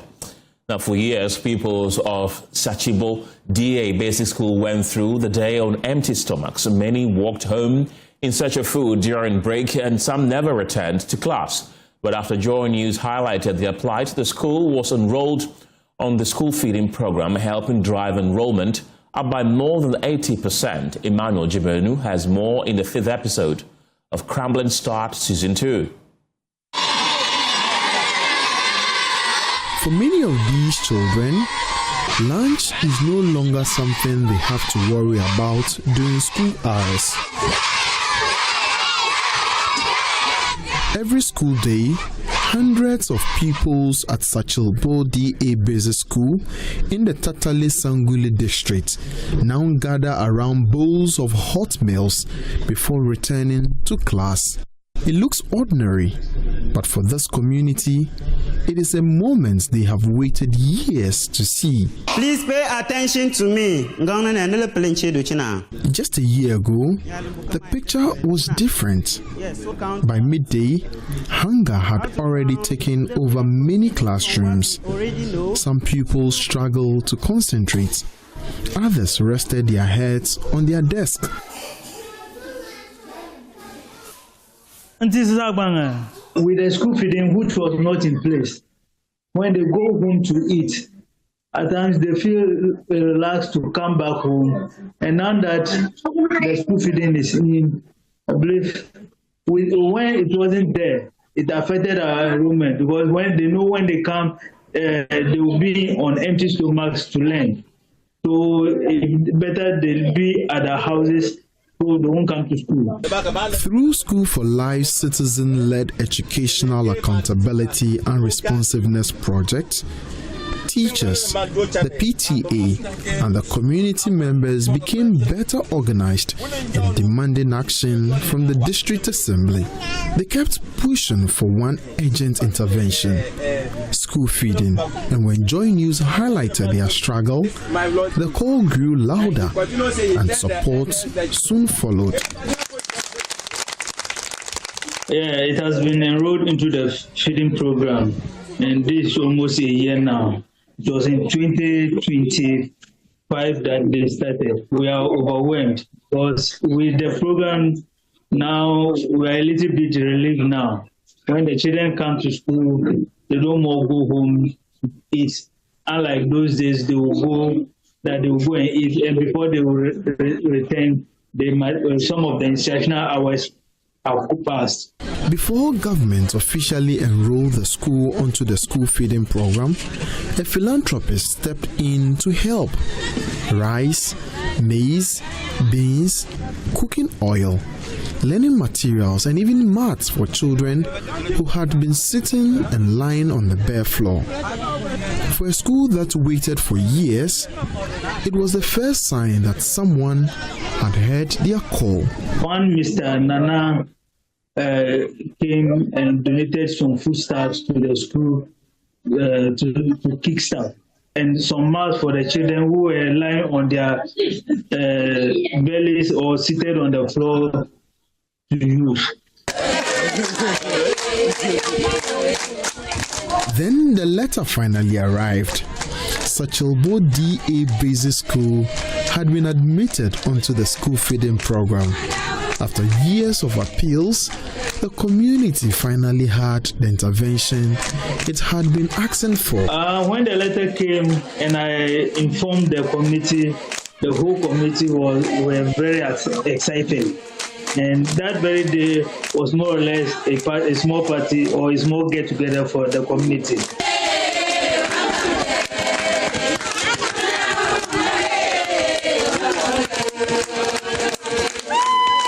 The celebration did not end there. Even before the first meal was served, the community got to work. Community members built this temporary mud kitchen so the caterer would have somewhere to prepare meals for the children. Today, pupils no longer leave school in search of food. They eat together, stay on the school premises, and return to class without losing instructional time. The enrollment as at now is 298. As at now. As at then, we were 163. So at least almost about 100 have been added. Our march times go to the School for Life. They have brought us how far now, because when they came, it was through the School for Life that we had a philanthropist who started a little, and now the government has come in. So our thank you go to the School for Life, that of Mr. Nana, the philanthropist who kickstarted the feeding. The transformation is significant, but the work is not finished. When clouds gather, lessons sometimes come to an abrupt end. Parts of the school roof has been ripped off. Only 3 permanent teachers serve the entire school. The school has received desks, but they are still not enough. School building is almost ripped off. Mostly when rain starts now, we have to close the children. A year ago, hunger was pushing children out of school. Today, a hot meal is keeping them in school. At Sachelbo, that change came through teachers and community members who refused to stay silent until sustained advocacy drew government's attention. The children are back, but to stay and learn well, they still need safe classrooms, more teachers, and better facilities. Emmanuel Jivenu, Joy News, Sachelbo, Tatale Sangole District, Northern Region.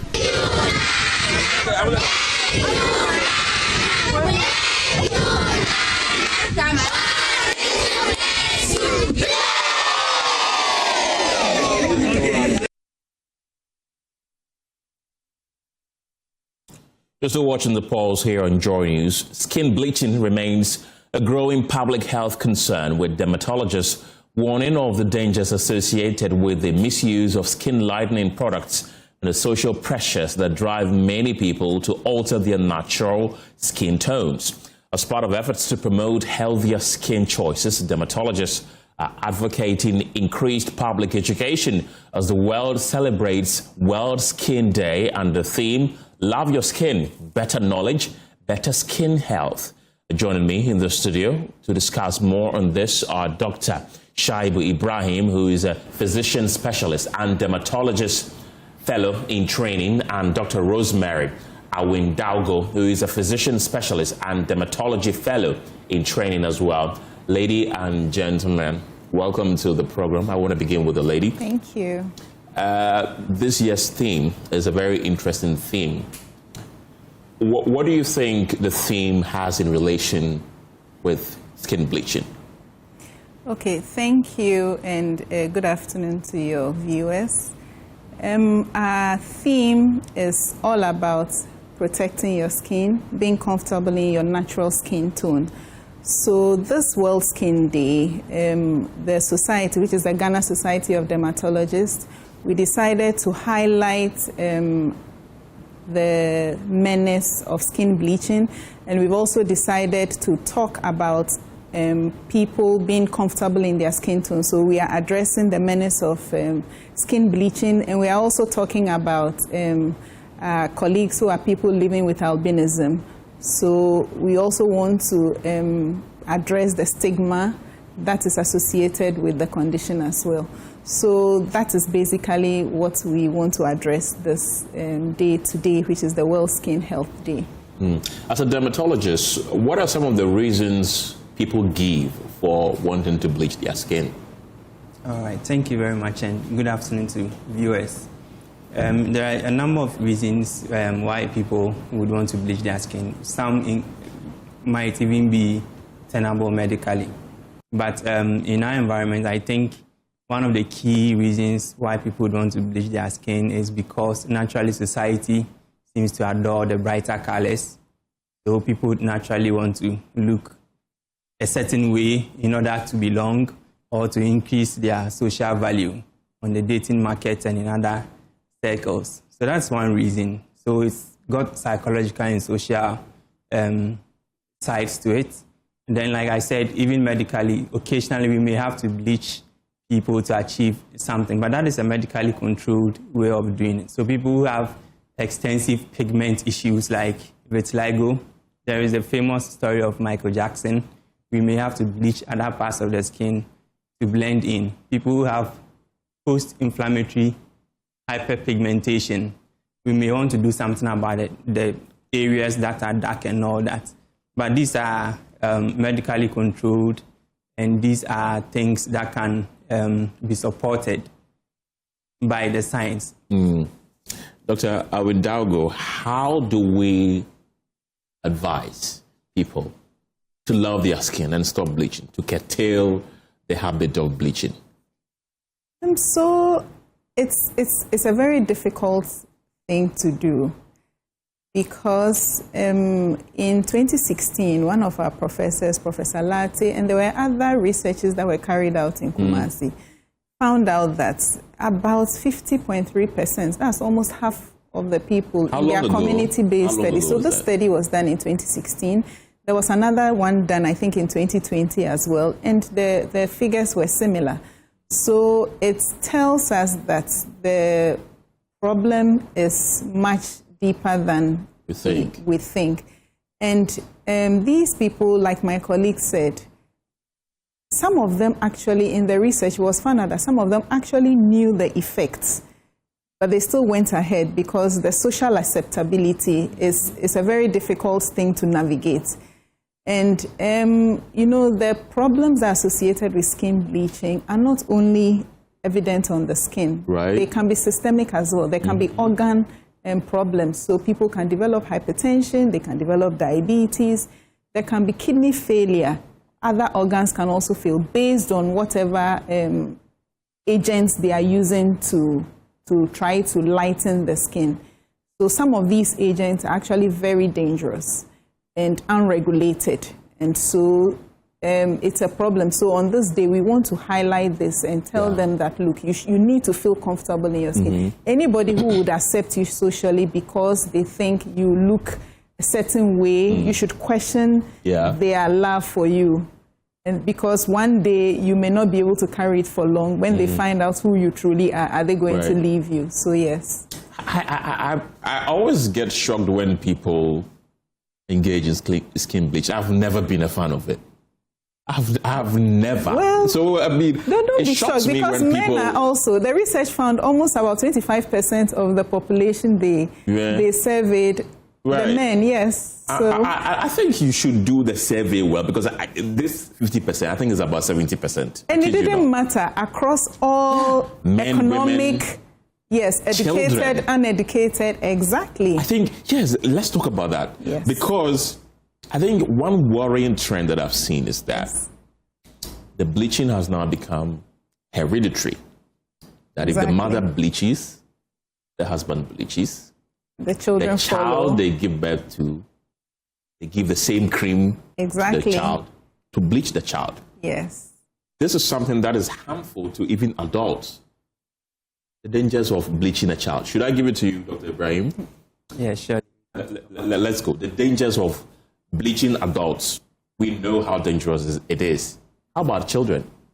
Yeah, so if it's bad for adults, then you can only imagine that in kids it's even more dangerous, because doses that would cause harm that may not even cause harm in adults would be capable of causing harm in children.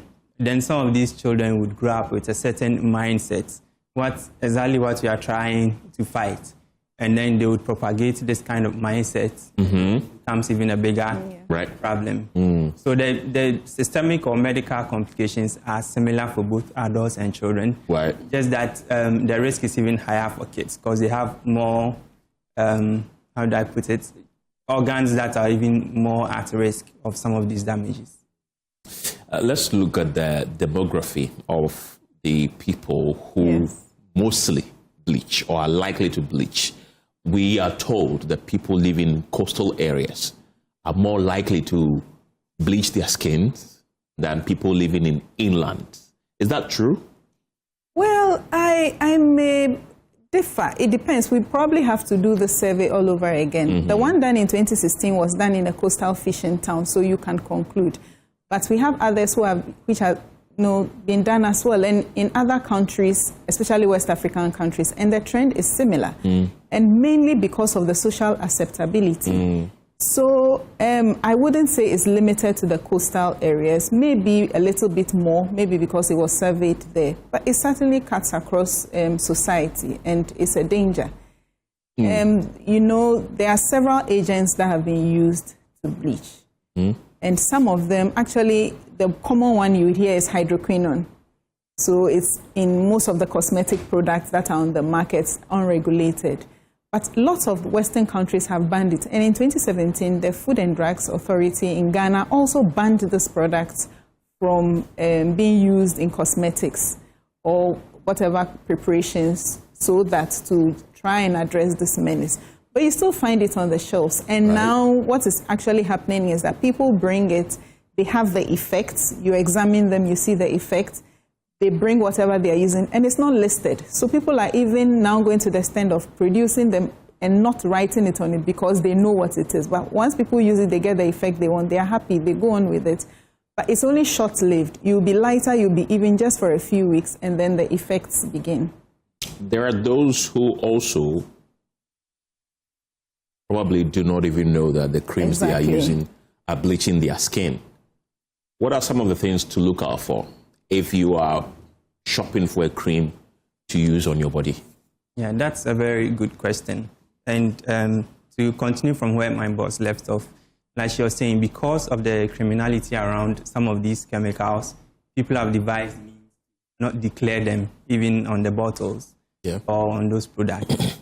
Or even if they do, they try to be smart about it so that you don't find the ingredients. So you should be looking out for buzzwords like hydroquinone, which some people would try to get around by using initials like HQ, or you can see 1,4-tetrabenzene, or you can see other chemicals. Usually most of them are benzyl chemicals. You can also see steroids. For steroids, there are so many kinds of them, so I may not be able to give you buzzwords. But if you are seeing creams that are ending in VATE, ATVATE, then it suggests that it may have some steroid components. So these are some of the key things you may look out for on labels to suggest that this may be a bleaching agent. So we now know what to look out for. There are some ingredients that are used in cream that you tell me that are banned, but they still find their way onto the Ghanaian market. Who is responsible for regulating that? Well, I guess when products come in, the Food and Drugs Authority is supposed to be able to do that. But I'm sure people bring it in trying to bypass this. And there are some that are also on the market which we use medically. For instance, people will buy their regular lotions and they will buy what everyone calls triple action. So ones like Cephas, anything triple action. So it's antibacterial, antifungal, and there's a steroid component in it. Sometimes it's used to treat some, skin problems. And they mix it with it. And the steroid component there is very high. So when they begin to use it, their skin begins to lighten. They are very happy. Some even go to the extent of taking tablets, like steroid tablets, just because it gives them a more even tone. It takes away that, Dark spots. Exactly. Yeah. So very even, you would not know unless you knew them from several years ago, where you say, no, something is happening. If you didn't know, nobody told you, you wouldn't know. Exactly. That it's good life. So some of them are on the market, and one of the common ones, apart from the creams that have the hydroquinone, even mercury can be found in some of the products and also does that. And then the triple action that I talked about, which come in like the little tubes. Yeah. Let's talk about persons living with albinism, because we know that the Ghana Society of Dermatology is collaborating with persons who live with this albinism to provide items which include hearts and creams. How important are partnerships like this improving the lives of persons living with albinism? Would you take that? Or Dr. Ibrahim would take that? Please take that for me. Yeah, so for such people, there are real risk of damage from the sun if they get too exposed to it. So they can get easily sunburnt.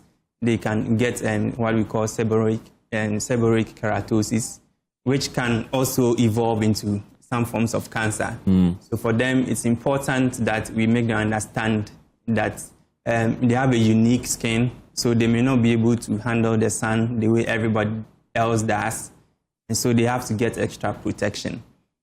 Most of these people are already socially and economically marginalized, so they may not even be able to afford these measures you want to institute for them. And that is where the Ghana Society of Dermatology comes in. We make the protective clothing, the specialized wide brim hats, and then the specialized sunscreen blocks or sunblocks available to them for use. Sometimes it's very difficult convincing them that this is what you need if you have not given them samples to try and witness the benefit for themselves. And so this partnership has proven to be very important. We hope that we will be able to roll it out on a larger scale in coming years. There's somebody who is probably very dark-skinned today. They look okay, but due to societal pressures, like you mentioned, they're contemplating on bleaching their skin because all their friends have bleached their skins. They say, it looks good, you look beautiful, you look whatever. What would be your advice to such a person? Well, I'll say they should be comfortable in their own skin, and it's just a matter of a few years. They will see what their friends look like. They would not like it. So some of them would have started getting the dark spots around the eye that typically is called nanswabeng. In the early stages, we may be able to reverse it, but in the late stages, to be very honest, it is almost irreversible. And you would have to live with your face like that. And if you're female, you're stuck with makeup day and night. You just cannot step out without it. So they should think about that. They should think about all the internal organs that can be affected and the side effects and the effect it has on their life, and reconsider their decision. Same to you, Dr. Ibrahim. What would be your advice? So my advice would be that the skin serves a lot of purposes, and making you look good or acceptable in society is probably all the way down on the list. Once it's performing what is important to keep you alive and healthy, then I think you have a good skin, and you have to embrace it and take good care of it just the way it is. Lady and gentlemen, thank you very much for your time this afternoon. Dr. Shaibu Ibrahim is a physician specialist and dermatology fellow in training, and Dr. Rosemary Awindaugo is also a physician specialist and dermatology fellow in training. Government says the success of Ghana's public and civil service should be solely measured by the experiences of citizens who rely on public services rather than by policies, projects, and institutional performance. The call was made at the launch of a book titled Citizen Experience, a research of superior public and civil service delivery, where government urged public institutions to place fairness, accessibility, and dignity at the center of service delivery. My colleague Nam Moko has more. The publication, co-authored by the Chief of Staff Julius K. Deborah and Professor Robert E. Hinton of the University of Ghana Business School, seeks to reshape how public institutions deliver services by placing citizens at the center of governance. Delivering a speech at the launch, Vice President Professor Nana Jane Opoku-Agyeman said, "The true measure of government is not how institutions assess themselves, but how citizens experience the services they provide." This book argues that the repeated experiences of citizens and institutions become the true face of Ghana's public service. Ladies and gentlemen, the authors didn't simply tell us that our public and civil service must improve. Beyond a diagnosis, they provide options for reform. This last point may be the book's most important contribution. It distinguishes between institutions' self-perception and the image that citizens have built of those institutions. As long as the government focuses primarily on the first, while our citizens judge us by the second, an important gap will remain between us. Adding up, Chief of Staff Julius K. Deborah says public trust is built through everyday interactions between citizens and public institutions, stressing that every encounter with government should reflect fairness, dignity, and efficiency. One of the central arguments of the book is that citizens' experience is the new social contract. In a democracy, legitimacy is not secured only at the ballot box. It is renewed or weakened in the ordinary encounters between the citizens and the state. When a citizen is treated with fairness, clarity, speed, and dignity, trust will grow. And when a citizen is ignored, confused, delayed, or humiliated, trust weakens. This is why we argue that citizens' experience is not a customer service matter. It is a governance issue. However, authors say they hope the publication will contribute to ongoing reforms aimed at making Ghana's public and civil service more responsive to the needs and expectations of citizens. Now, more course report read to you. Has organized crime infiltrated state institutions? That's the question emerging after the Interior Minister revealed that several government officials are under investigation over the attempted export of methamphetamine to Australia. The drug was intercepted by the Australian Border Force at Sydney's Port Botany, concealed in bags of charcoal exported from Ghana. Interior Minister Muntaka Mohammed Mubarak revealed before Parliament's Assurances Committee that a number of officials are under interrogation to reveal their level of involvement. Yeah, we have. For example, in Tema, we have what we call the weapon detection system. It's a hand one that was delivered to us by the German government. But because it's a hand one, using it is more difficult because it uses the human discretion a lot. Our men are on the ground, like this Australian thing that you mentioned in passing. The Director General will tell you, even as of yesterday, we were still interrogating a lot of government officials. You have been Minister for Defense and you know the importance of evidence. It's not everything that I can put out at this stage because we are still investigating and we are still interrogating people. Because there's a lot that are not adding up. You could see that there's some involvement of some people within the system. And we are working at it to try to reach out to as many people as possible that we think might have played one role or the other. Because even if you put all these gadgets, remember that it is going to be operated by human beings. So if the wrong persons are sitting there, you can bring all the gadgets in this world, it will still not be safe. So we have changed our modus operandi, the way we operate, the way we place personnel. I'm sure as former defense, you might have even heard some time back people complaining about the way the rotation and all those things. All of it is to make sure that we secure our borders. And Mr. Chair, even though you've also been the defense minister before, I want to say that one of the biggest challenges that we have, in my view, is that, like your assertion, can you just focus on Kotoka and Takoradi and Tema? We have 48 legitimate crossing points into our country. 48. And you are right. The illegitimate ones are, I'm now even, because we've intensified the trying to make sure that we secure our borders, we are shocked to realize that the last time I was in Volta region alone, we've identified 102 unapproved routes. The Interior Minister also raised concerns over increasingly sophisticated trafficking methods, with traffickers now using vehicles such as ambulances and bullion vans to evade detection. We had to stay 3 steps ahead of them. And I must thank the Narcotics Control Commission, the Director General and his team, the work that they are doing, sleepless night. We don't underestimate any intelligence that counts, no matter how small it is, we work on it.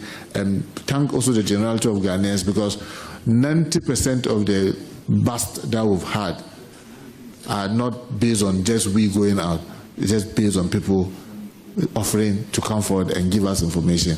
And we do the best that we can to protect them. And believe me, sometimes people get shocked when all of a sudden narcotics control appear to a specific place and they are looking for something specific. And interestingly, Chairman, if you're interested to know, can you imagine that an ambulance was coming and was blowing the siren? And the intelligence was telling that it was not carrying a sick person, but it was carrying a weed. And yet, when we tried to stop, no, it's ambulance, no, stop. Stop, and lo and behold, it was carrying weed. I mean, people send this, what we call the bullion vans.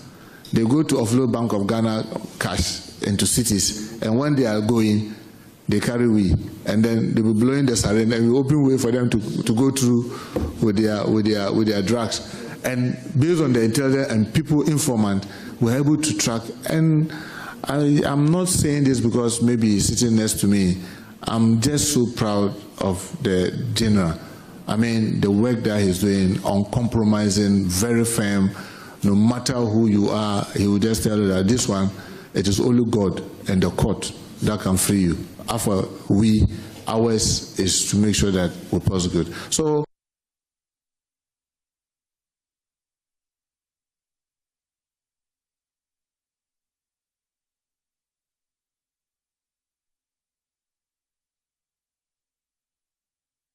Let's get more on this and speak to Dr. Victor Doke, who is a security analyst. Dr. Doke, welcome to the program.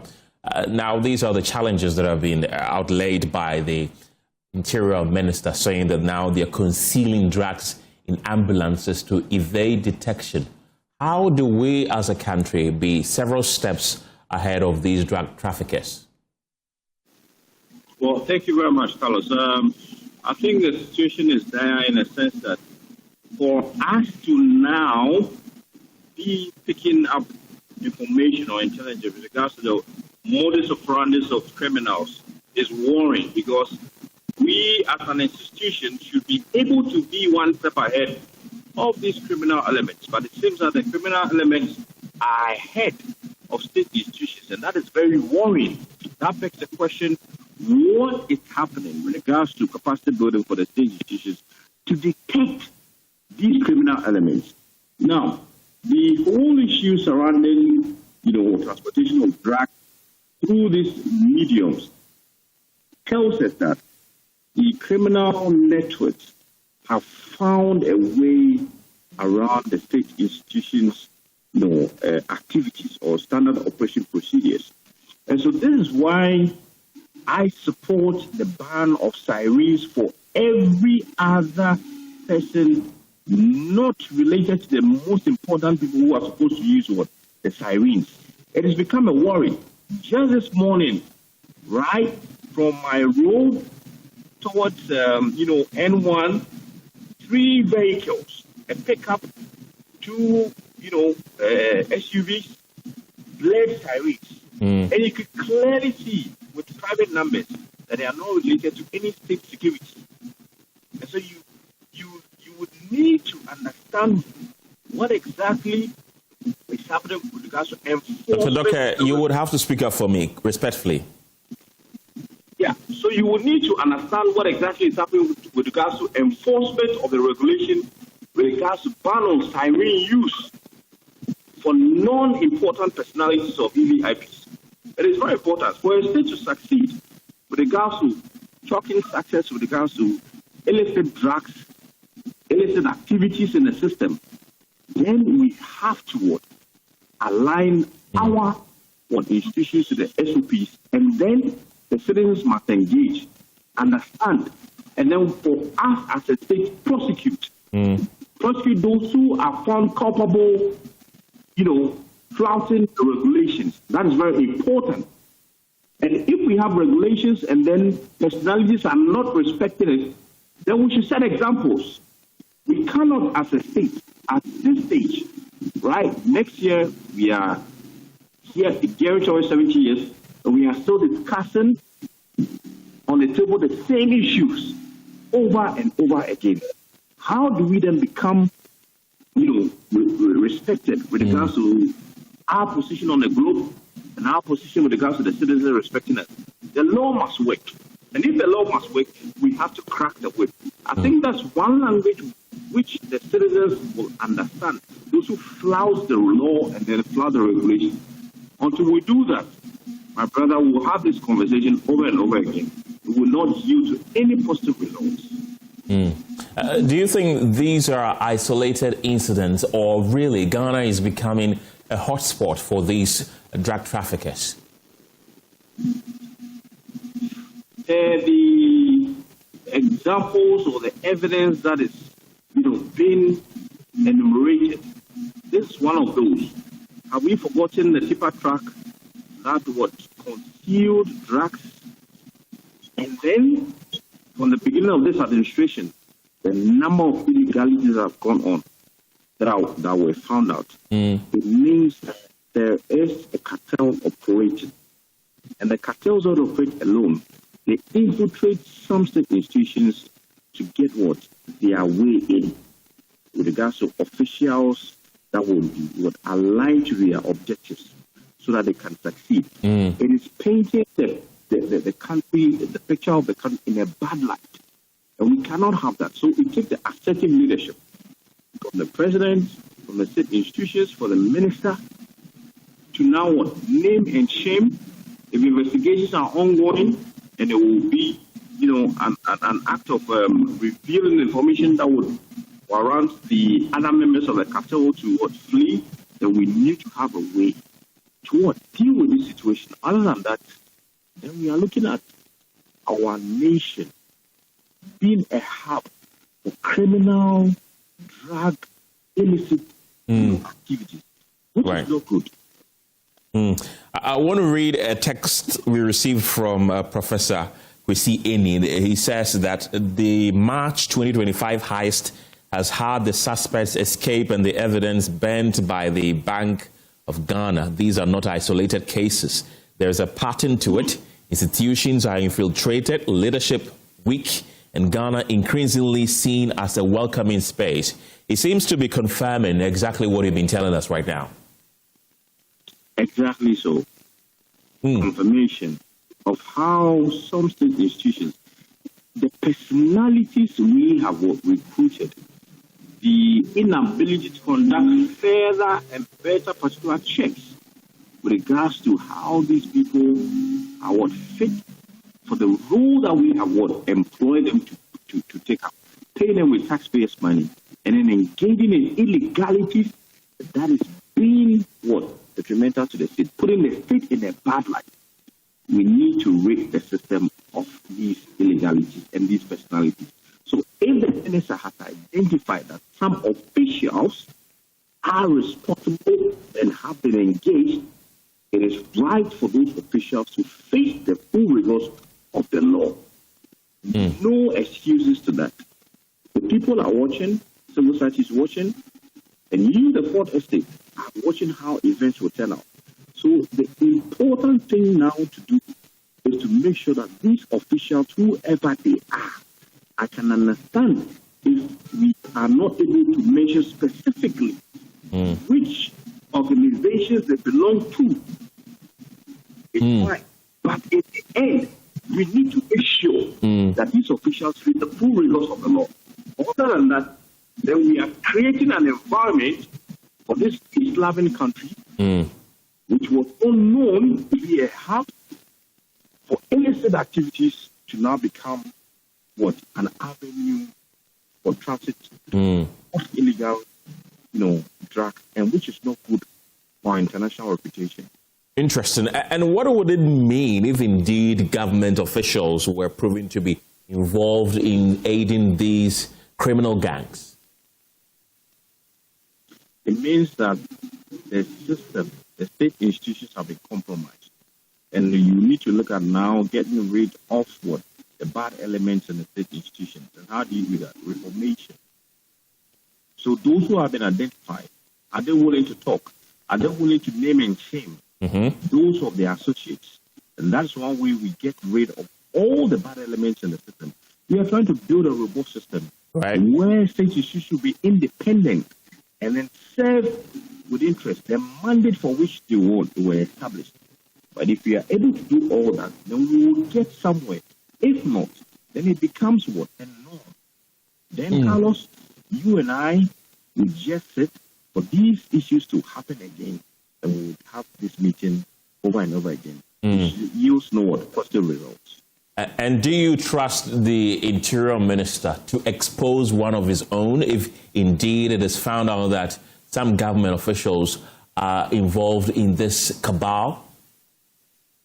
The issue is not about trust. The issue is about responsibility.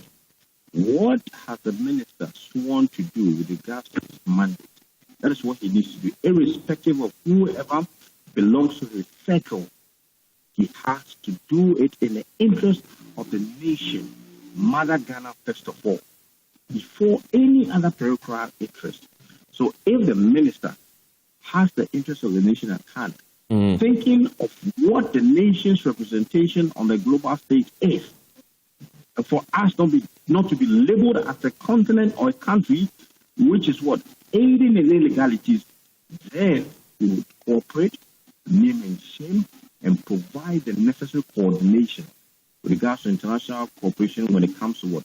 Arresting the culprits, which includes naming and shaming and assisting in providing evidence with regards to whoever, whether belonging to its circles or not, for us to have finality to this issue. Well, there are those who are also skeptical that the Interior Minister may not have the balls to expose one of his own and are calling for an independent investigation into these circumstances. Do you support that? It can be done. If we see that we don't trust the system and the state's mechanisms, we can have an independent investigation or independent inquiry. That can go simultaneously. There's nothing wrong with that. Okay. But we should just be assured that we have to exert resources with regards to what? Getting answers to answers to the questions we are asking. So if it requires that the minister would now have to engage independent institutions to conduct investigations, why not? Okay. We have to do it so that we have to clear the name of the country. Okay. Dr. Victor Doke, glad you could join me this afternoon. He's a security analyst. The Environmental Protection Authority has revealed that children are the most vulnerable to the harmful effects of lead exposure. In its latest study on lead poisoning, 1 out of 2 children in Ghana are prone to brain damage and low IQ as a result of such exposures. Speaking at a ceremony to present their findings in Accra, the Deputy Director of the Chemical Control and Quality Unit of the Environmental Protection Authority, Lovelace Sapon, said the new findings raise concerns about the safety of children or products used by children. Anita Adams reports. World Health Organization WHO says lead is a toxic substance with no safe level of exposure, especially for children. Because their brains and nervous systems are still developing, lead exposure can cause reduced IQ, learning difficulties, and behavioral problems. WHO estimates that nearly 800 million children globally have elevated blood lead levels with exposure linked to contaminated toys, paints, dust, and other products. According to Mr. Sapon, an EPA study conducted earlier this year on toys commonly used by children detected hazardous chemicals, including lead. The findings have raised concerns about the safety of some children's products available on the market. Lead exposure has serious consequences on our health, especially when it comes to children and nursing mothers. Children are the most vulnerable because they absorb about 3 times as much as an adult.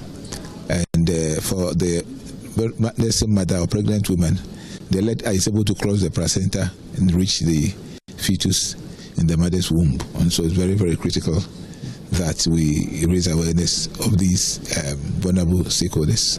Health specialist at UNICEF, Reverend Dr. Emmanuel Tremantin Amwa, is urging parents and caregivers to be vigilant in protecting children from lead exposure. He says lead poisoning can have devastating and lifelong effects on children's health and development. Parents, there's a lot of work parents need to do. We have shown some of the sources, like don't let your children play around car batteries. And then also let's talk to children not to be peeling paints. You know, when the walls are painted, sometimes the paint will be flaking or will be removing, and children may go around playing around the wall and then putting these paints in their mouth. Let children not do that. The EPA and UNICEF are urging stronger collaboration among regulators, manufacturers, importers, and the public to reduce children's exposure to lead and other hazardous chemicals. They are also encouraging parents to be more cautious when purchasing toys and household products, while calling for stricter enforcement of product safety standards to safeguard children's health and development. Anita Adams' report, read to you. When President Mahama wore fugu during a recent state visit to Zambia, some netizens in the southern African country took to their handles to mock the outfit, describing it as a blouse. The comments triggered a social media storm, prompting many Ghanaians to mount a spirited defense of the smock and use the moment to raise awareness of its cultural significance. Riding on the renewed attention, the Ministry of Tourism, Culture and Creative Arts launched the Fugu Wednesday campaign to encourage Ghanaians to wear the traditional attire weekly. But several months down the line, we explore whether the buzz surrounding the fashion trend has begun to fade. Joy News' Anita Adams again reports. President Mahama's appearance in a fugu during his recent visit to Zambia sparked conversations across several social media platforms, with criticism from some users quickly countered by Ghanaians promoting the attire as a symbol of culture and identity. The renewed interest became social capital that the Tourism Ministry rode on to launch the Fugu Wednesday campaign, an initiative aimed at encouraging the wearing of the traditional smock while supporting local producers. Weeks later, traders say the campaign succeeded in raising awareness, but patronage did not match the expectations. Ali Gassa Yusuf retails a traditional smock here in Accra. He says he expected sales to soar after the campaign was introduced, but the demand has been modest in his estimation. It has increased. It has increased more. We've seen some increase in it, but not just like the way we are thinking that it will be. Like many traders, Muhammad Ali says business has improved compared to the period before the campaign. He says the momentum has, however, slowed, with the ripple effect impacting sales. So far, people are buying one, but they don't buy it like the way the minister is saying. The mixed experience among traders appears to reflect public opinion. While some Ghanaians say they support the initiative, they admit they rarely wear fugu because of the nature of their work or the warm weather. I say it is too heavy, and the job that I do, I can't wear it and be working under the sun because of the heat. Others, however, believe the campaign is helping preserve Ghana's cultural heritage and should be embraced more widely to support local artisans and the textile industry. Yeah, so Ghanaians should always come for it. Yeah, this is our culture. They should patronize our culture. You see. Despite suggestions that the initial excitement is waning, the Minister for Tourism, Culture and Creative Arts, Ablajifa Gomashi, says the campaign was never intended to produce immediate results. According to her, government will assess the initiative for a year because changing dressing habits takes time. I'll cut myself some slack and see how a year from when the statement was issued goes, and then perhaps we'll see the trend. A Joy News poll shows 33% of respondents believe the Fugu Wednesday initiative remains relevant, while 25% say the enthusiasm surrounding it has declined. Although the campaign has succeeded in keeping Fugu in the national conversation, traders say the real measure of its success will be whether the initial excitement translates into sustained patronage for locally made Fugu. Anita Adams' report, read to you.